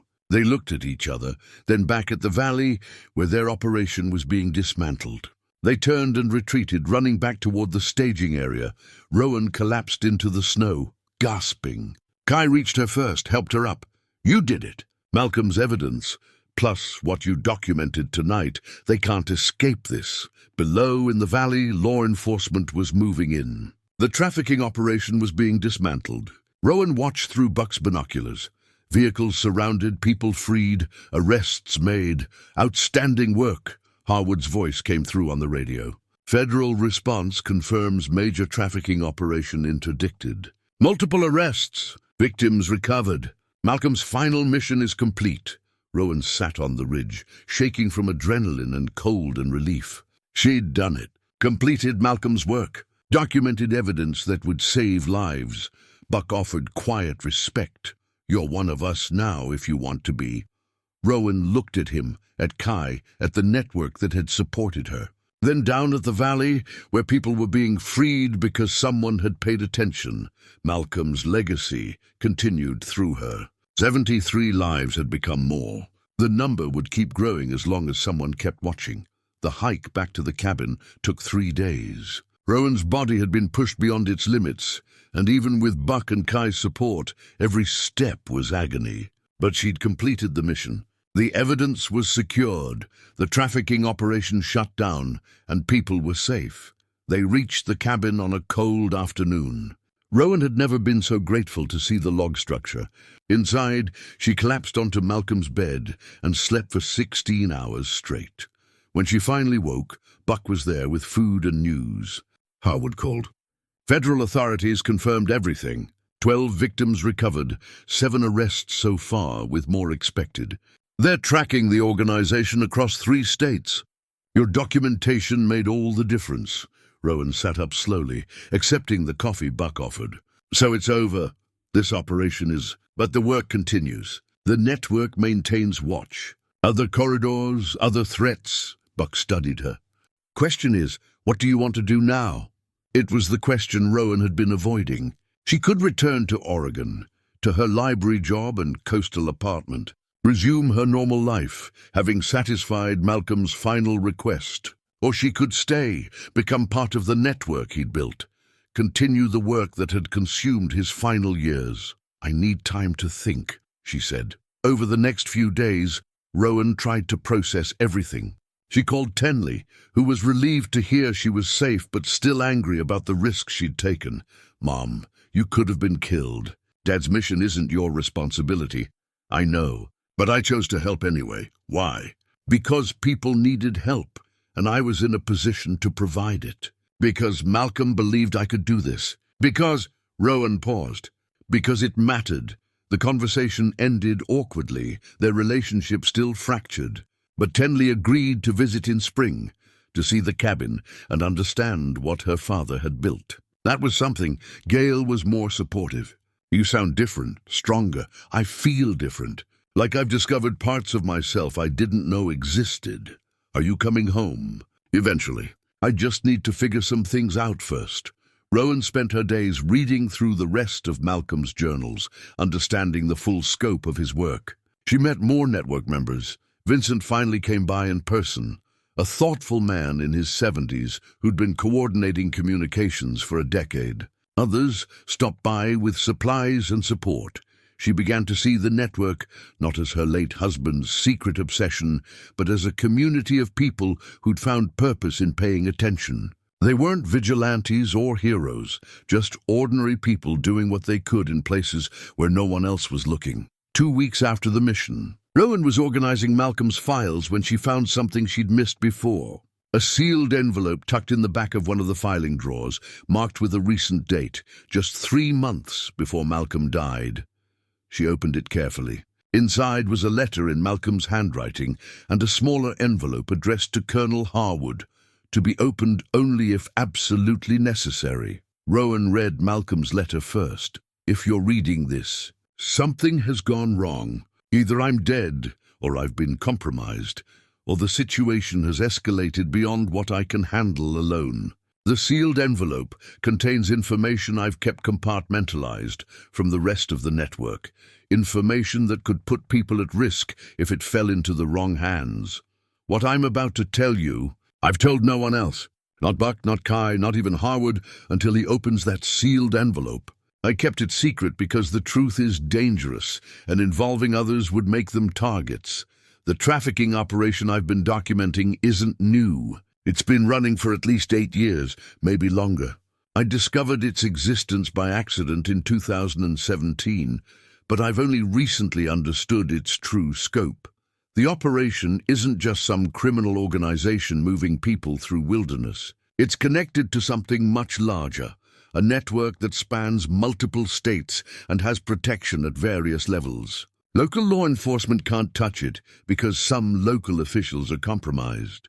State agencies can't coordinate effectively because the operation moves across jurisdictions. Federal authorities are overwhelmed and underfunded. But here's what I discovered 3 months ago. What I've been investigating in secret.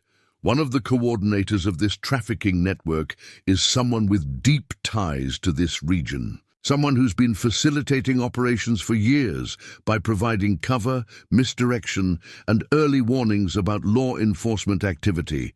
I have evidence, but it's not complete yet. I need one more piece, definitive proof connecting this person to the trafficking organization.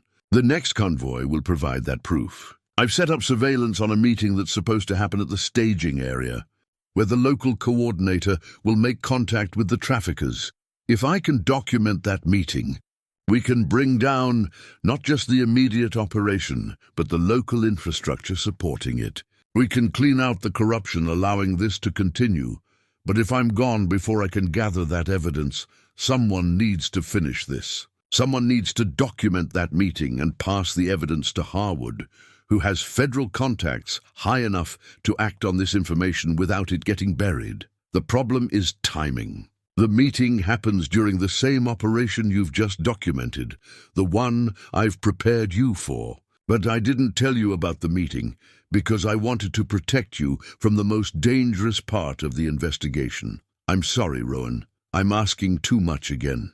But this is bigger than I realized. If we don't stop this now, it continues indefinitely. More people disappear, more lives destroyed. All because someone local is protecting the operation. The sealed envelope contains the name of the person I suspect, my evidence so far, and details about the meeting. If you choose to act on this information, Harwood will guide you. But you need to understand the risks. This person has resources, connections, and a strong motivation to prevent exposure. Whatever you decide, I love you. And I'm sorry for leaving you with this burden. Malcolm, Rowan's hands shook as she set down the letter. Malcolm had discovered corruption, protecting the trafficking operation. Someone local was involved, providing cover for criminals, allowing vulnerable people to be trafficked through these mountains. She looked at the sealed envelope addressed to Harwood. It sat there, innocent and dangerous, containing information Malcolm had died before he could act on. She should call Harwood immediately. Hand this over to someone with experience and resources. Let federal authorities handle it. But she'd read Malcolm's words. The next convoy will provide that proof. The convoy she'd just documented. The operation that was currently being investigated. If Malcolm was right about timing, the meeting he'd referenced had happened during the operation she'd observed. She'd photographed the entire event. The evidence might already be in her camera. Rowan pulled out the memory cards from the operation, loaded them onto Malcolm's laptop. Hundreds of images, the staging area, the vehicles, the people being trafficked, the men running the operation. She went through them methodically, looking for anything unusual. Most matched what she'd expected. Traffickers coordinating the convoy, victims being transferred, the organized brutality of the operation. Then she found it.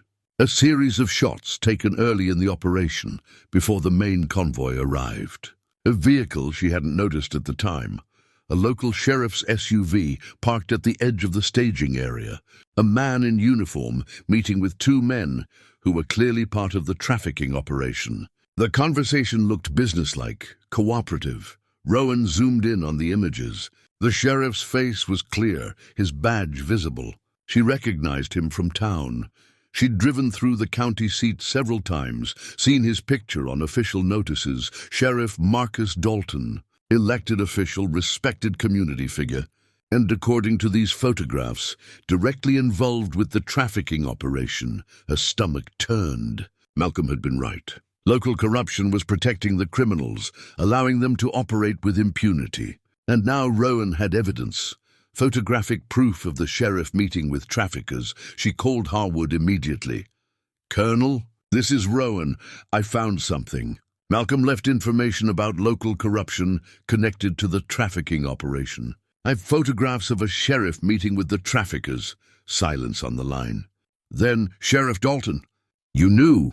Malcolm shared his suspicions a few months ago, but he didn't have proof. Just patterns, too many operations that happened to avoid law enforcement, too much advance warning for the traffickers. He suspected someone local was providing intelligence. Harwood paused. "If you have photographic evidence, that changes everything. What do we do?" "First, secure those images. Make copies, store them separately. If Dalton discovers you have evidence, you could be at risk. He doesn't know I exist. I'm just Malcolm's widow, here to settle the cabin, for now. But if he learns Malcolm was investigating him, he might come looking for evidence Malcolm gathered. The cabin could be a target." Rowan looked around the space. Malcolm's files, his journals, his life's work. All of it potentially at risk. "I'll open the envelope Malcolm left for you," Rowan said. "See what else he documented. Be careful, Mrs. Cade. Cornered corruption is dangerous. Dalton has resources and motivation to protect himself." After the call, Rowan opened the sealed envelope with careful hands. Inside was Malcolm's detailed evidence file on Sheriff Dalton. Malcolm had documented years of suspicious patterns, operations that mysteriously avoided law enforcement, tips that never resulted in arrests, convoys that changed routes just before planned interdictions. The evidence was circumstantial but damning, too many coincidences to be accidental. Malcolm had also documented Dalton's finances. The sheriff lived well beyond his official salary. Expensive truck, renovated home, investments that didn't match his income. Classic signs of corruption, but without direct proof, it was all speculation. Until now. Until the photographs Rowan had accidentally captured. She made copies of everything, the photos, Malcolm's evidence file, her own documentation, stored them on multiple USB drives, secured them in different locations around the cabin and on her person. Then she called Buck. "We have a problem." Malcolm discovered that Sheriff Dalton is connected to the trafficking operation. "I have photographs proving it." Buck was silent for a long moment. "Dalton, that explains a lot. Operations that went wrong, intelligence that got leaked. We thought we had a mole but couldn't identify them. Harwood's concerned Dalton might come after Malcolm's evidence if he realizes it exists. He's right to be concerned. Dalton has deputies, resources. If he decides the cabin is a threat, he could move against you." Buck's voice turned hard. "We need to secure you and the evidence. I'm coming over, Kai too. We'll set up a watch until Harwood can coordinate federal response." Rowan spent the evening securing the cabin while waiting for Buck and Kai to arrive. She hid the USB drives, organized the most critical files for quick evacuation if necessary, prepared an emergency pack. She felt the weight of Malcolm's final secret settling onto her shoulders. He'd discovered corruption, tracked it meticulously, prepared to expose it. But death had interrupted his investigation. Now that mission fell to her, too. She looked at his photograph on the desk. Malcolm, smiling, younger, before illness and secrets had aged him. "What else are you going to drop on me?" she whispered. But she knew the answer. Malcolm had dedicated his final years to this work. Every secret she uncovered, every mission she inherited was part of his legacy. He'd built something important, and now she was the keeper of that flame. Buck and Kai arrived after dark. They swept the area, checked approaches, set up a security rotation. Network members were on alert. If Dalton made a move, they'd know. How long until federal authorities can act? Kai asked. Harwood said days, maybe a week. They need to build a case, coordinate with agencies that aren't compromised by Dalton's influence. It's complicated. Then we hold here. Keep you safe. Keep the evidence secure. Standard defensive operation. Buck checked his rifle, face grim. Malcolm would want us protecting you. That night, Rowan lay awake listening to Buck and Kai maintaining watch outside. She thought about the path that had led here, Malcolm's death, the cabin discovery, the journals and secrets, the trafficking operation, and now this. She'd come to Montana 3 weeks ago, looking for answers about her husband's secret life. She'd found those answers, but also a mission she couldn't walk away from. Malcolm had built something too important to abandon. And now, with evidence of corruption threatening everything, walking away would mean letting criminals continue operating with impunity. She'd thought completing the trafficking documentation would be the end. But it was just another beginning. Malcolm's work kept expanding, pulling her deeper into a world she'd never imagined joining. Tomorrow, Harwood would start coordinating federal response. Evidence would be reviewed, cases built, authorities mobilized. Eventually, Sheriff Dalton would face justice for protecting traffickers. But tonight, Rowan lay in Malcolm's cabin, surrounded by his network, holding evidence that could bring down corruption. She'd become something she'd never expected, a keeper of dangerous secrets, a guardian of her husband's legacy, a woman who discovered she was braver than she'd believed. Outside, the wilderness stretched into darkness, and somewhere out there, a corrupt sheriff had no idea that his protection of evil had finally been documented. His crimes captured by a 62-year-old woman who just wanted to understand why her husband had lied. Morning brought fresh snow and a call from Harwood. Federal authorities are moving fast. Your evidence on Dalton is compelling. Combined with Malcolm's documentation and the trafficking operation arrests, they're building a comprehensive case. But it takes time to coordinate properly. How much time? Rowan asked. 72 hours minimum. They need to secure warrants, coordinate with uncorrupted local agencies, plan the operation to minimize flight risk. Dalton can't know we're coming. 3 days.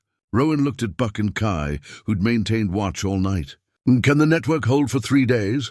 We can hold indefinitely if necessary, Buck said after Harwood explained the situation. But we need to assume Dalton might discover something's wrong. The trafficking operation got shut down hard. Arrests, victims recovered, federal involvement. If Dalton's smart, he's already worried about exposure. Kai agreed. He'll be trying to figure out what went wrong. Whether someone documented the operation. Whether his involvement was captured. So we stay alert, Buck concluded. Maintain security. Keep Mrs. Cade safe until federal authorities can move. Harwood spent 20 minutes briefing them on what would happen. Federal agents would coordinate with state authorities to arrest Dalton simultaneously with raids on other trafficking organization members. The operation needed to be synchronized. If Dalton was arrested first, he might warn others. If others were arrested first, Dalton might flee. Your safety is priority, Harwood told Rowan. If at any point you feel threatened, the network extracts you immediately. The evidence is secured. We have copies. You don't need to be there when this goes down. But Rowan found herself wanting to be there. To see Malcolm's final investigation reach conclusion. To witness the corrupt official who'd enabled so much suffering face justice. I'm staying, she said, until it's done. After the call, the network went into what Buck called defensive posture. Additional members arrived at the cabin. Vincent set up an enhanced communications hub. 2 others Rowan hadn't met established observation posts on the approaches. Overkill, maybe, Buck admitted. But Malcolm would never forgive us if something happened to you now. Rowan spent the first day reviewing all of Malcolm's evidence with Vincent, making sure they had complete documentation. The thoroughness of Malcolm's work was staggering. Years of observations, patterns identified, connections traced. He'd built an irrefutable case against Dalton, lacking only the photographic proof Rowan had accidentally provided. He was meticulous, Vincent said, going through files. Everything documented, every source verified. Malcolm understood that accusations of corruption need to be bulletproof, or they backfire. Did you know he was investigating Dalton? Not specifically. Malcolm compartmentalized sensitive information. We knew someone local was probably compromised. Too many operations going wrong.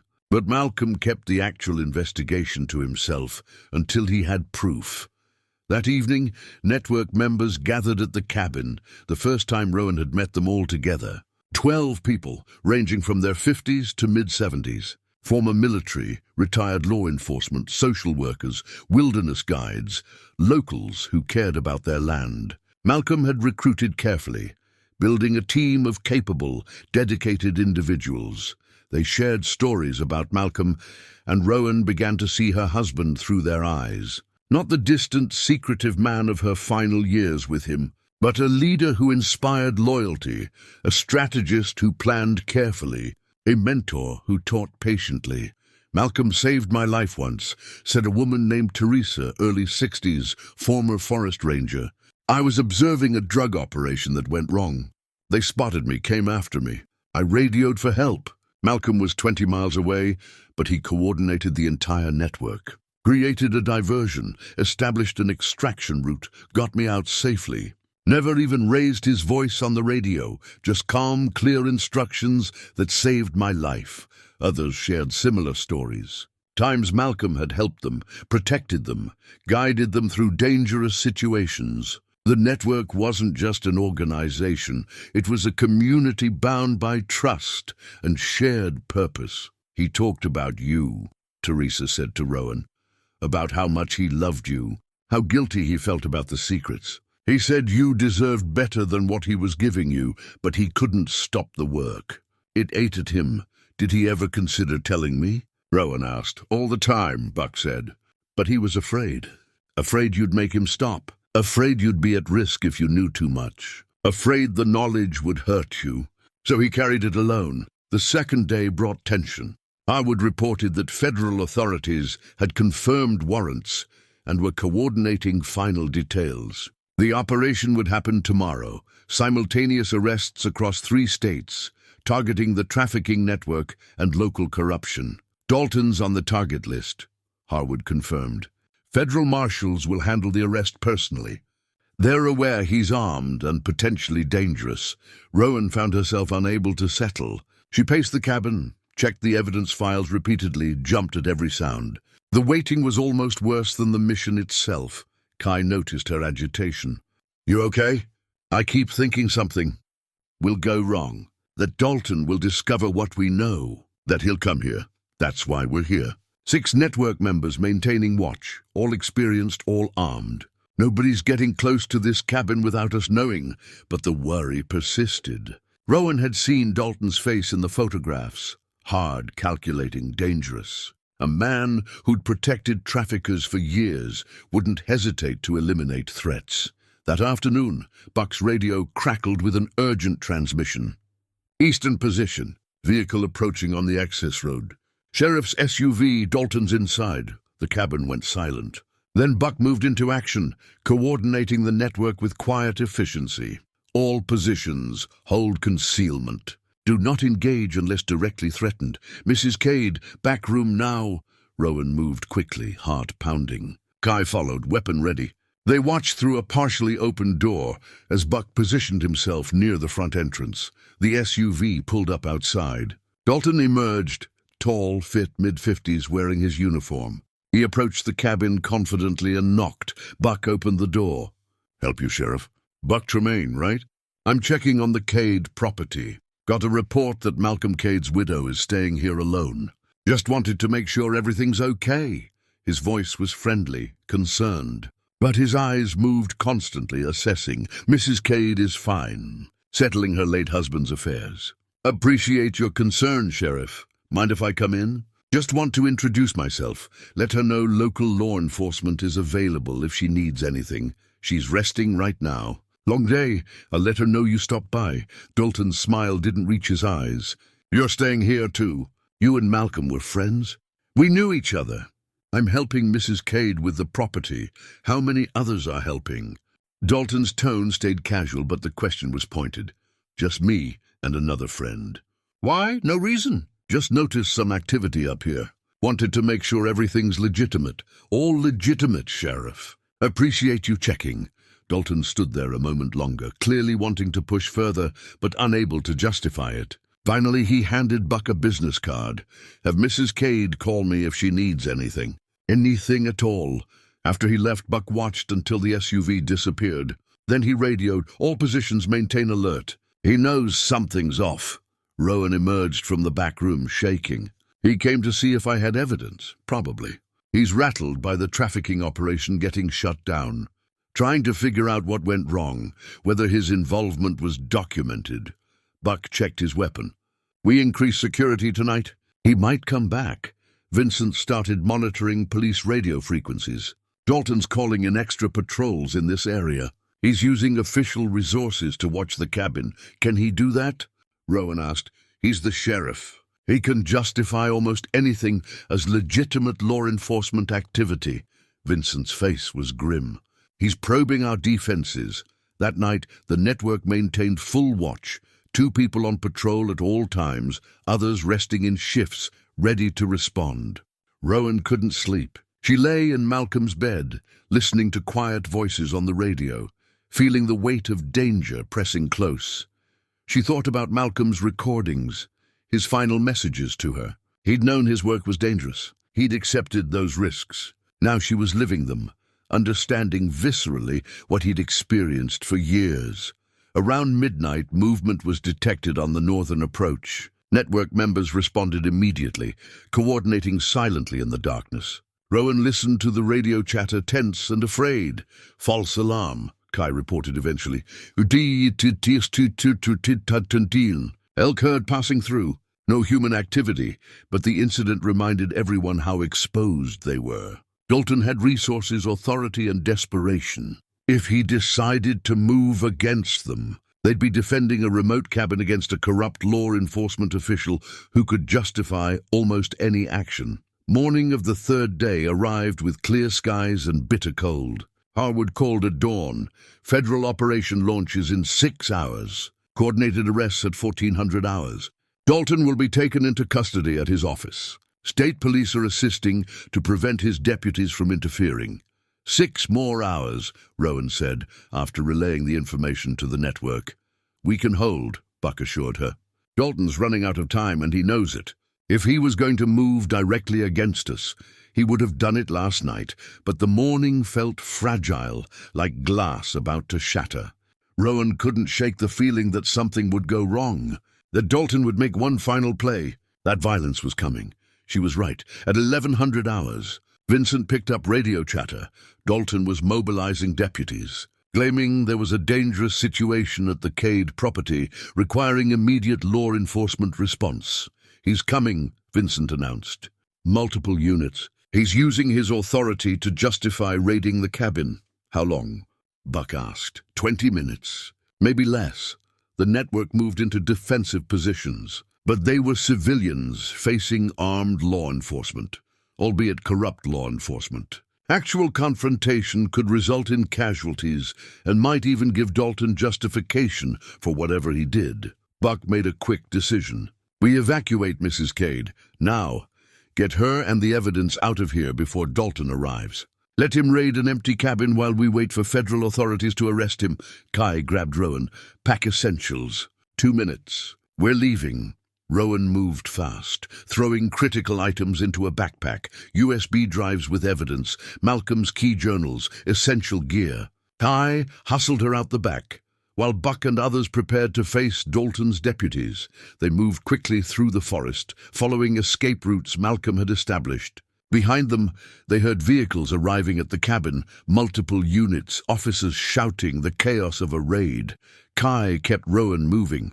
They'll search the cabin, find nothing critical, have to leave. Dalton can't justify holding position once federal authorities arrest him. We just need to stay clear for another few hours. They reached a secondary position a mile from the cabin, another of Malcolm's caches, concealed and secure. From there, they waited and listened to radio reports. Buck's voice came through. Dalton's tearing the cabin apart, looking for evidence. He knows something's here, but he can't find it. Because it's with me, Rowan said, touching the backpack. Exactly where Malcolm wanted it, Kai replied. They waited through the longest 3 hours of Rowan's life. Watched the sun track across the sky. Listened to radio chatter. Held the evidence that would bring down a corrupt official and expose the infrastructure supporting human trafficking. Finally, at precisely 1400 hours, Harwood's voice came through on the burner phone. Federal operation is go. All targets are being taken into custody, including Sheriff Marcus Dalton. Rowan closed her eyes in relief. It was done. Malcolm's final investigation had reached its conclusion. Justice, delayed by his death, had finally arrived. The arrest happened precisely as planned. Federal marshals entered Dalton's office with warrants and overwhelming force. The sheriff, surrounded and outmaneuvered, surrendered without resistance. His deputies, caught completely off guard, could only watch as their boss was taken into custody. Rowan listened to Harwood's report from the secondary position, Kai beside her. Dalton's in federal custody. Charges include conspiracy to facilitate human trafficking, obstruction of justice, corruption, and a dozen other counts. The evidence you and Malcolm gathered is ironclad. What about the deputies at the cabin? State police are handling it. Once word spread about Dalton's arrest, his deputies abandoned the cabin and returned to headquarters. You're clear to return. But Rowan sat there for a long moment, not quite believing it was over. 3 weeks ago, she'd been a grieving widow in Oregon, knowing nothing of Malcolm's secret work. Now she was sitting in a Montana forest, having helped bring down a corrupt sheriff and dismantle a trafficking operation. You okay? Kai asked. I don't know. I feel... Rowan searched for words. Exhausted, relieved, proud, angry. Everything at once. That's about right for this kind of work. Come on, let's go home. They hiked back to the cabin through afternoon light. Other network members were already there, assessing damage from Dalton's raid.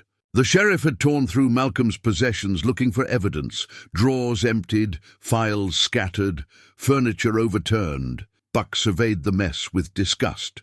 Desperate man making desperate moves. But he didn't find what he was looking for. Because we got it out in time, Rowan said, setting down her backpack with its precious cargo. They spent the evening cleaning and organizing. The damage was superficial, nothing destroyed, just disrupted. Malcolm's cabin had weathered worse. Vincent monitored news reports. The story was breaking across regional media. Major trafficking operation dismantled. Corrupt sheriff arrested. Federal investigations spanning multiple states. Details were limited, but the scope was clear. This was significant. They're not mentioning the network, Vincent noted. Harwood's keeping us out of the official narrative. That's good. We work better in the shadows. Rowan thought about that. All these people who'd dedicated years to fighting trafficking, who'd taken real risks, who'd made a measurable difference. And they'd remain anonymous, their contributions known only to federal authorities who'd acted on their intelligence. Malcolm would have wanted it that way, Buck said, reading her expression. He never cared about recognition. He cared about results. As darkness fell, the network members began departing, back to their own positions, their own lives, until only Buck and Kai remained with Rowan. What happens now? Rowan asked. Federal investigation continues, Buck said. They'll be interviewing witnesses, building additional cases, tracking down everyone connected to the operation. We'll provide whatever assistance they need, testimony, documentation, technical support. But the heavy lifting is done, and the network continues.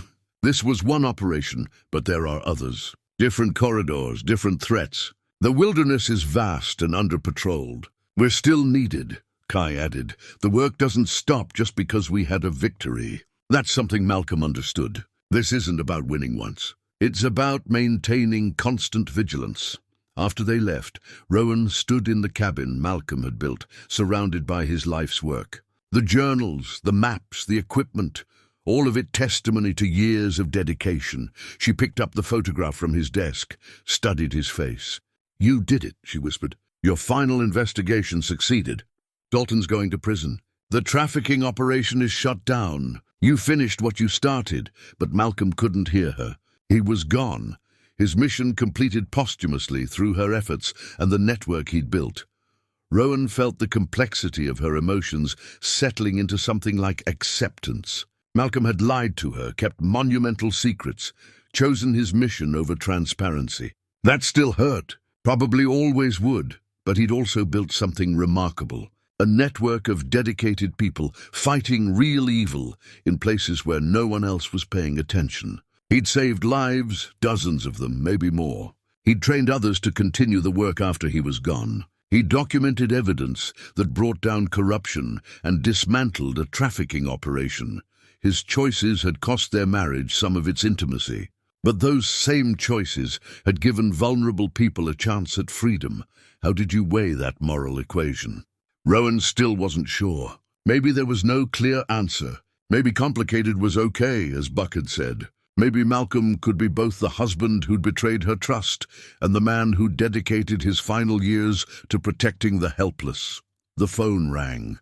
Tenley calling. Rowan answered, suddenly desperate to hear her daughter's voice. "Mom? I saw the news. Something about a sheriff being arrested in Montana. Are you okay?" "I'm fine." "Better than fine, actually. Did Dad, was he involved with whatever happened?" "Yes, he was. I'll explain everything when I see you, but Tenley, your father was doing something important up here. Something that mattered. I'm finally understanding who he really was." Silence on the line. "Then I want to understand, too. Can I visit?" "Soon, please. Come in spring when the roads are clear. I'll show you the cabin, introduce you to the people who knew your father's work. Help you see what I'm seeing." They talked for an hour, the longest conversation they'd had in years. Grief and secrets were giving way to honest communication, creating space for their relationship to heal. After hanging up, Rowan walked outside into the cold night. Stars blazed overhead, the Milky Way visible in ways it never was in the city. The wilderness surrounded her, vast, silent, indifferent to human drama, but not entirely indifferent. Because people like Malcolm and his network paid attention here. They watched the empty places, documented what happened in the shadows, provided the eyes and ears that allowed justice to reach even remote corners. Rowan thought about the people who'd been rescued from the trafficking operation. She'd never meet them, never know their names, never hear their stories. But they were free now, saved because someone had been watching, because someone had cared enough to document and report. 73 lives Malcolm had helped save over the years. Now more, thanks to this final operation. The numbers would keep growing as federal authorities dismantled the trafficking network. Standing under those stars, Rowan made a decision. She wasn't ready to leave yet. Maybe not for a long time. The cabin felt like home in ways her Oregon apartment never had. The work Malcolm had started felt unfinished, not the Dalton investigation, but the broader mission of maintaining watch. She thought she might stay through winter, learning the network's operations more fully, learning Malcolm's surveillance techniques, his documentation methods, his strategic thinking, finding her own role in the community he'd built. Maybe she'd return to Oregon eventually. Or maybe she'd become what Malcolm had been, a permanent watcher in the wilderness, paying attention where attention mattered. She'd have to figure it out. But for now, she was exactly where she needed to be. The next morning brought media attention. Reporters had identified the remote Montana cabin associated with the investigation. Several tried calling. A few even attempted driving up the access road. Buck helped Rowan deflect them. No comment. Mrs. Cade is grieving her husband and settling his affairs. She has nothing to add to the official investigation.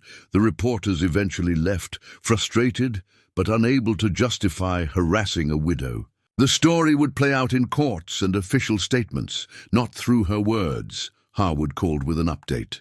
Dalton's talking, trying to cut a deal by providing information on the trafficking network. Federal prosecutors are listening, but he's looking at serious time regardless. The evidence you and Malcolm gathered is too strong. How many people did his corruption enable to be trafficked? We may never know the full number. But based on Malcolm's documentation and what we've learned from the current investigation, dozens at minimum. Maybe more over the years. Harwood paused. Your husband's work mattered, Mrs. Cade.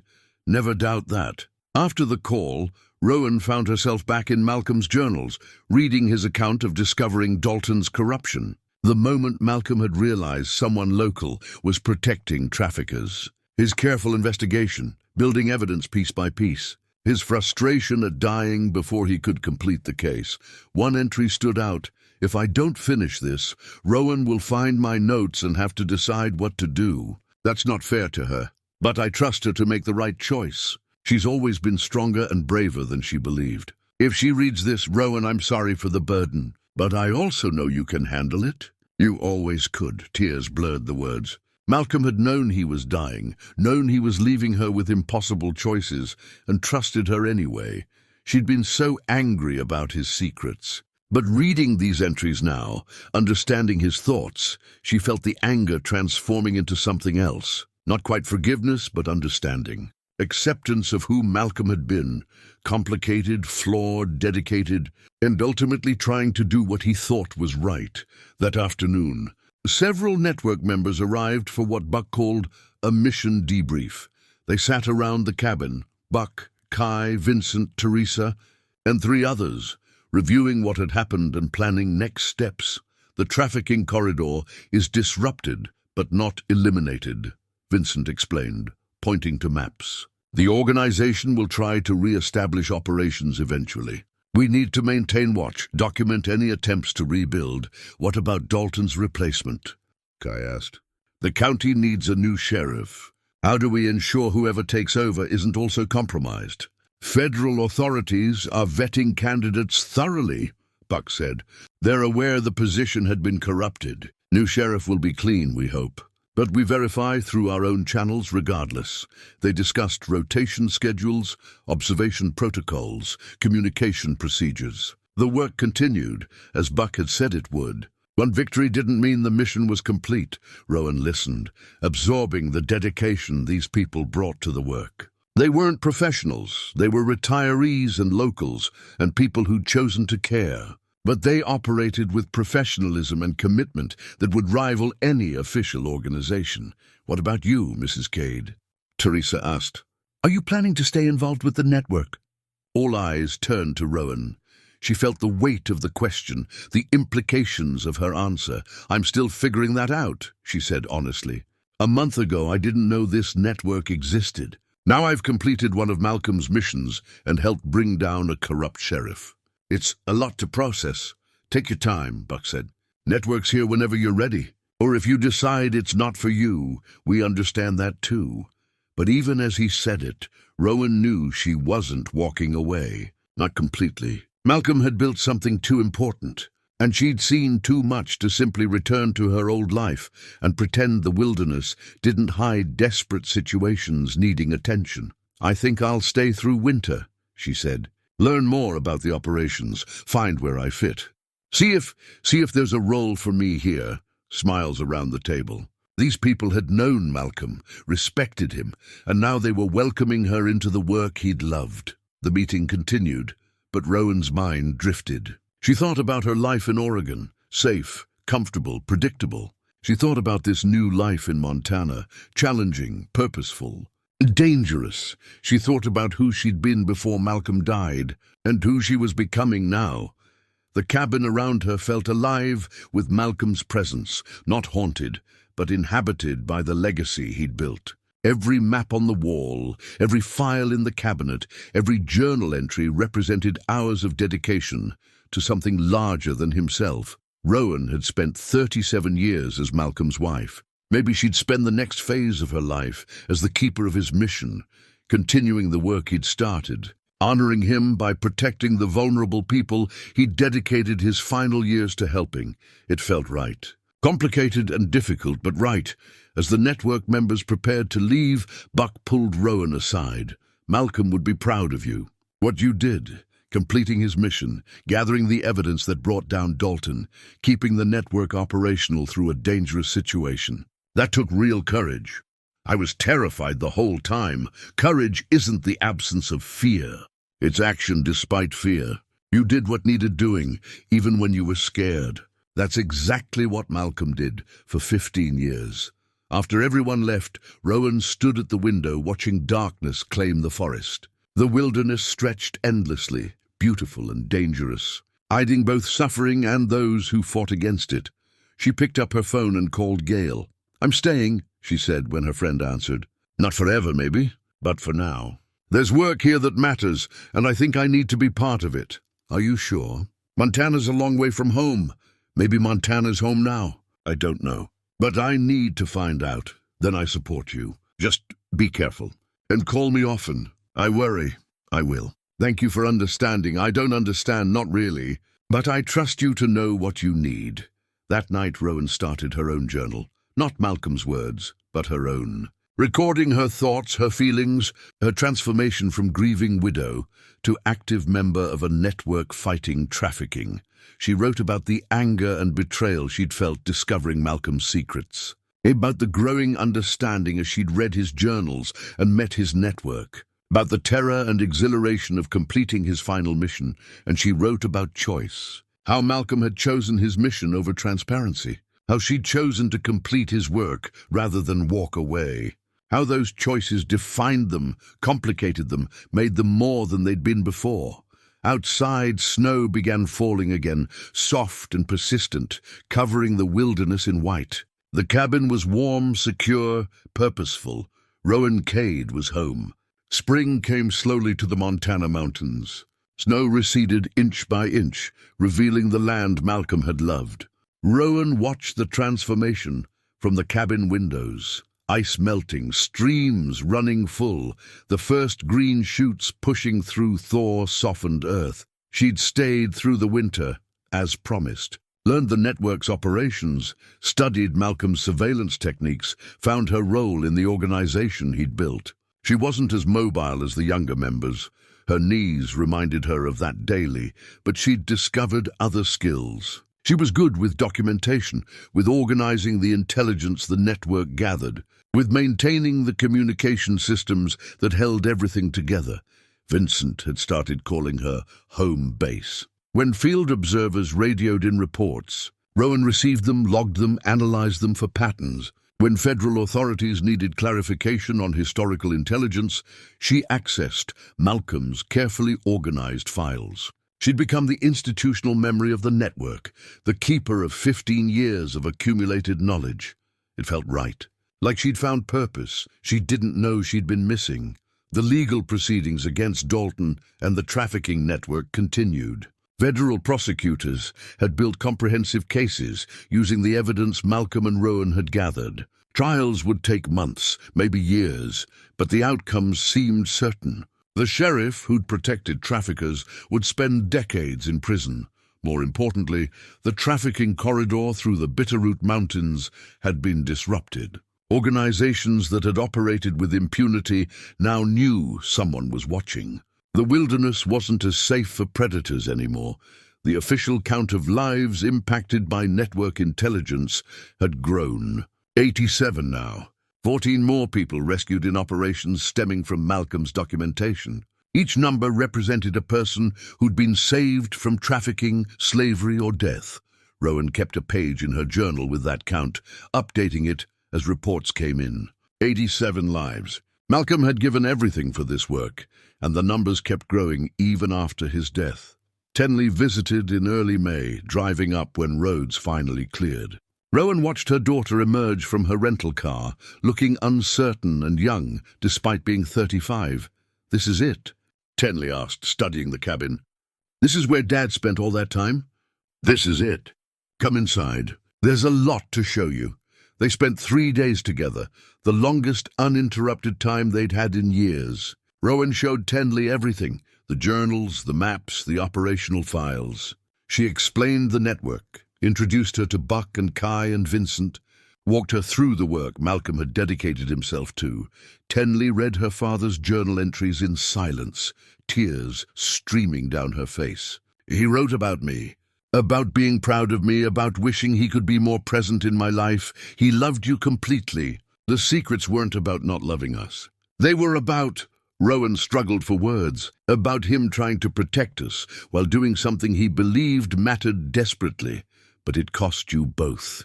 Cost all of us. Yes, it did. And I don't know if that was the right choice. But it was his choice, and I'm trying to understand rather than just condemn. They talked honestly for the first time in years about Malcolm, about the distance that had grown in their family, about hurt and disappointment and love that persisted despite everything. The conversations were difficult, but healing. On Tenley's last night, they sat on the cabin's small porch, watching stars emerge. The wilderness surrounded them, quiet and vast. "Are you staying here?" Tenley asked. "Permanently? I don't know. I'm taking it season by season. For now, yes. This feels important. Like I'm finishing something Dad started while also discovering something about myself. You seem different, stronger, more certain. I feel different. Like I've found purpose I didn't have before. Does that make sense?" "Yeah, it does." Tenley was quiet for a moment. "I'm angry at Dad for the lies, but I'm also proud of what he did. Is that contradictory?" "If it is, we're both contradictory. I feel the same way." Tenley left the next morning with promises to visit again, to call regularly, to work on rebuilding their relationship. The distance between them had been acknowledged and could now begin to heal. After her daughter left, Rowan spent a week organizing files. Federal authorities had requested copies of certain historical documentation for ongoing investigations. She prepared comprehensive packages, ensuring everything was properly indexed and explained. The work was satisfying in ways her library job had never been. She was contributing to something tangible, using skills she'd developed to support a mission that saved lives. Gail visited in June, curious about the life Rowan had described over months of phone calls. She stayed 3 days, meeting network members, touring the cabin, trying to understand what had captured her friend. "It's not what I expected," Gail admitted. "I thought you'd be living in isolation, obsessing over your dead husband's secrets. But it's a community, a purpose. That's exactly what it is. Malcolm built something remarkable here, and I get to be part of it. Are you happy?" Rowan considered the question. "I'm not sure happy is the right word. I'm purposeful, connected, engaged in ways I haven't been in years. Maybe that's better than happy." Summer brought warm days and wildflowers. Rowan maintained the cabin, organized files, coordinated network communications. She hiked the nearby trails, learning the land Malcolm had loved. She read his journals repeatedly, discovering new layers in his words with each reading. She started writing letters to Malcolm, one-sided conversations she'd never send, but needed to write, telling him about completing his mission, about bringing down Dalton, about joining the network, about the daughter whose relationship was healing, sharing her thoughts about forgiveness and understanding and love that persisted despite betrayal. The letters helped her process the complicated grief that still arose unexpectedly. Malcolm had been gone 6 months now, and she still missed him. Missed the man she'd thought he was and the man she'd discovered he'd been. But the missing was changing, becoming less sharp. The anger was transforming into acceptance. She couldn't forgive everything. The lies still hurt, the lost years still ached. But she could honor what he'd built while acknowledging the cost. In late July, Harwood visited in person for the first time. The retired colonel was older than Rowan had imagined. 76, weathered, carrying himself with military bearing softened by years. They sat on the cabin porch, drinking coffee, talking about Malcolm. "He was one of the best intelligence analysts I ever worked with," Harwood said. "Could see patterns others missed, connect disparate data points, think 3 steps ahead. When he told me he was building a civilian surveillance network in Montana, I knew it would be exceptional." "Were you worried about him? The risks he was taking?" "Constantly. But Malcolm was committed. Once he decided something needed doing, you couldn't dissuade him. The best I could do was provide support, guidance, connections to federal authorities who could act on his intelligence." "Did you know his heart was failing?" "He told me 6 months before he died. said he had limited time and wanted to complete one final investigation. The Dalton case. I tried to talk him out of it, told him to rest, spend his remaining time with you. But he couldn't stop, Rowan finished. The mission came first, yes, and because of that choice, because he completed that investigation, even though it cost him his life, 87 people have been saved. How do you weigh that? A man's life and his family's peace against dozens of victims rescued? I don't know. I still don't know. They sat in silence, contemplating impossible moral equations that had no clear answers. Before Harwood left, he handed Rowan an envelope. This arrived at my office. It's from the State Department. Some of the trafficking victims your network helped rescue wanted to express gratitude. They don't know your names. We kept the network anonymous, but they know someone was watching. Someone helped save them. Inside were letters. Brief, heartfelt, written in halting English or translated from other languages. Thank you notes from people who'd been trafficked, who'd been freed because someone had documented evidence and reported it to authorities. Rowan read them with tears streaming down her face. These were real people, with names and stories and lives that would have been destroyed if no one had been paying attention. Malcolm never got to read these, she said. He died before the rescue operations happened, but he made them possible. Every life saved came from work he started. That's legacy, Mrs. Cade. That's meaning. After Harwood left, Rowan added the letters to Malcolm's files. Physical proof that the work mattered, that the sacrifices had accomplished something beyond abstract numbers. That evening, she sat at Malcolm's desk and opened a new journal. She'd filled her first one over the winter months. This second volume represented continuation, not just of Malcolm's work, but of her own story, the life she was building in his absence. She wrote about the decision she'd made. She would stay at the cabin indefinitely. Oregon held memories, but Montana held purpose. She'd keep the coastal apartment, visit occasionally, maintain connections there. But this mountain cabin was home now. She'd become what Malcolm had been, a watcher in the wilderness, paying attention where attention mattered. She'd organize intelligence, coordinate communications, support field operatives. She'd honor his legacy by continuing his mission, but she'd also do it her way. She'd maintain closer contact with Tenley, refusing to let important relationships fray through neglect. She'd be honest with people who mattered, no secrets. She'd balance the mission with personal connections in ways Malcolm hadn't managed. She could honor his work while learning from his mistakes. That seemed like the best way to love him now, accepting who he'd been, complicated and flawed and dedicated, while choosing to be someone slightly different. Outside, night settled over the mountains. The wilderness stretched endlessly, holding suffering and beauty, darkness and light. And in places where no one else was watching, people like Rowan and Malcolm's network maintained their vigil. She picked up her pen and continued writing. Her story, their story, the story of what mattered and why. The mountain held it all, grief and purpose, secrets and truth, endings and beginnings. Rowan Cade, at 62, had finally found where she belonged, not with having all the answers, but with living the questions. Not with Malcolm's secrets erased, but with understanding earned through action and choice. The cabin, once a symbol of unfinished dreams and painful secrets,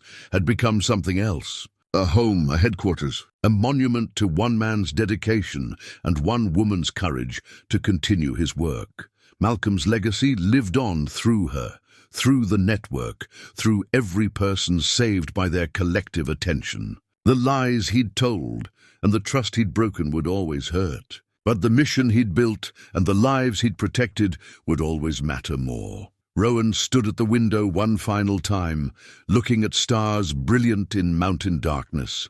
She raised her coffee mug in silent toast, to Malcolm, to the network, to the people they'd saved and would continue saving. Then she returned to her journal, to documenting the day's intelligence, to maintaining the watch that made everything worthwhile. The wilderness was vast and dangerous and beautiful, and Rowan Cade was paying attention, continuing the work her husband had started, honoring his memory by protecting the vulnerable people he'd dedicated his life to helping. It was enough. More than enough. It was everything.